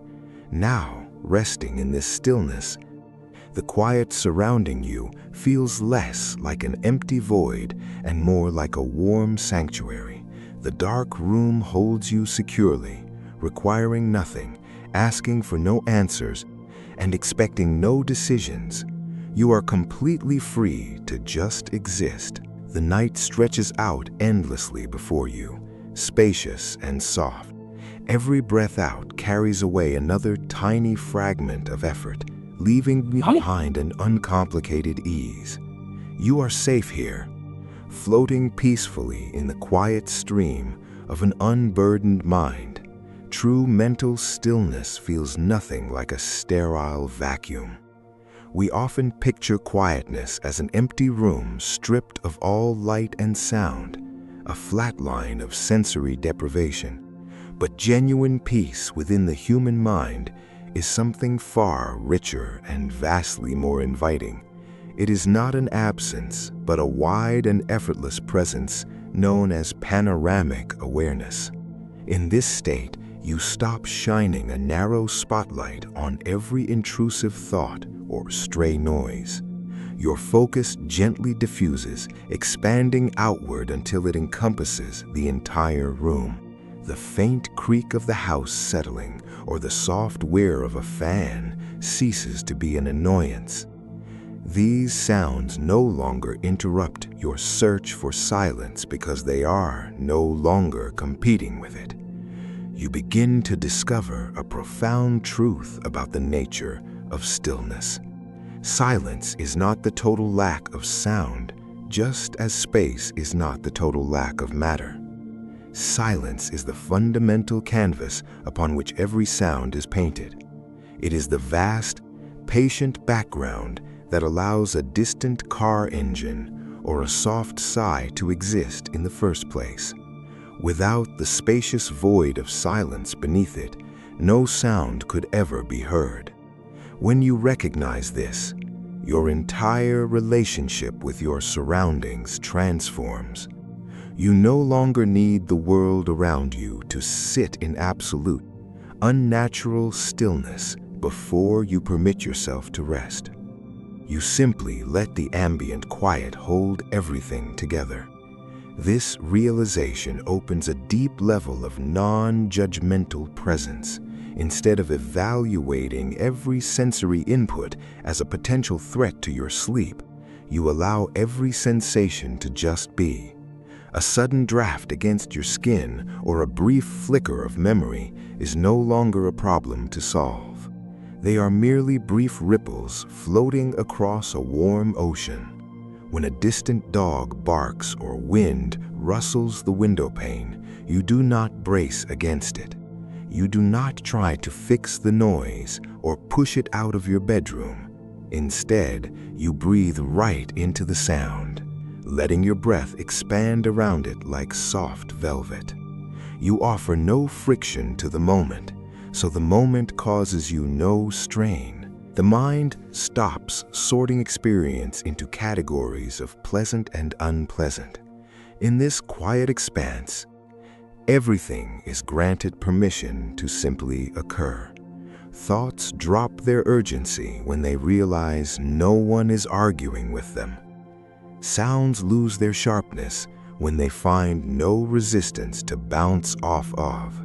As this mental wrestling match gently comes to an end, your body responds with a quiet biological synchronization. Your nervous system detects that the watchdog in your brain has finally stood down. Without any conscious command, your respiratory center adjusts its pacing, settling into a long, fluid cadence that mimics the slow ocean tide. Your heart rate drops into a calm, steady rhythm, matching the low energy demand of a relaxing body. Deep within your cerebral cortex, the frantic electrical firing of active thinking gradually softens. Brain waves shift away from high-frequency beta activity, settling into the broad, rolling waves of alpha and theta states. You are becoming quietly synchronized with the dark, resting world around you. Your body beat matches the slow tempo of the house, the cool stillness of the night air, and the patient turn of the earth. You are no longer an isolated island trying to force itself into a state of sleep through sheer discipline. Instead, you are part of an interconnected biological web that inherently knows how to rest when the sun sets. This is the quiet symphony constantly playing behind what we call silence. It is not a dead, muted world, but an intricate harmony of subtle life, slow breathing, and gentle release. When you sit back and listen to this subtle background music, the burden of forcing quiet vanishes completely. You discover that stillness was never something you had to build with hard effort. It was already there, holding the room, waiting patiently for you to simply stop fighting the noise and rest inside it. Now, as the deep dark settles over the room, the boundary between your deliberate self and the rest of the universe begins to thin. You are no longer holding open the heavy curtain of waking attention, the vigilant self-monitoring system that kept track of who you were, what you did today, and what you must accomplish tomorrow grows soft and quiet. In this twilight state of hypnagogia, rigid waking logic loses its tight hold on your inner world. Fragmented images float past like drifting leaves on water, completely unattached to any logical story or worry. A brief glimpse of a hallway from childhood might brush against an abstract pattern of color, or a fragment of music you heard years ago might echo through the stillness. You do not need to organize these floating fragments, nor do you need to trace where they came from or what they mean. They are simply the spontaneous, harmless murmurings of a brain gently laying down its instruments of control. The central identity, which worked so hard all day to define your choices and protect your boundaries, is finally stepping back into the shadow. As that personal story dissolves, you slip out of the sharp focus of waking thought and into the vast, unbroken stream of pure awareness. There is no sudden cliff edge where waking ends and sleep begins.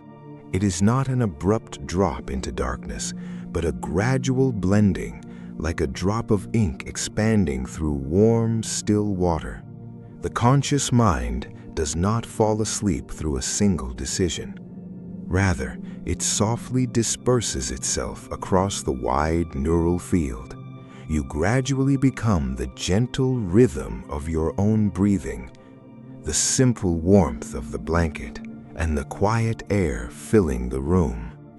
The questions that seemed so urgent and overwhelming just an hour ago lose their sharp, threatening edges. They do not need to be answered tonight, because the mind that was trying so hard to answer them is expanding far beyond its old borders.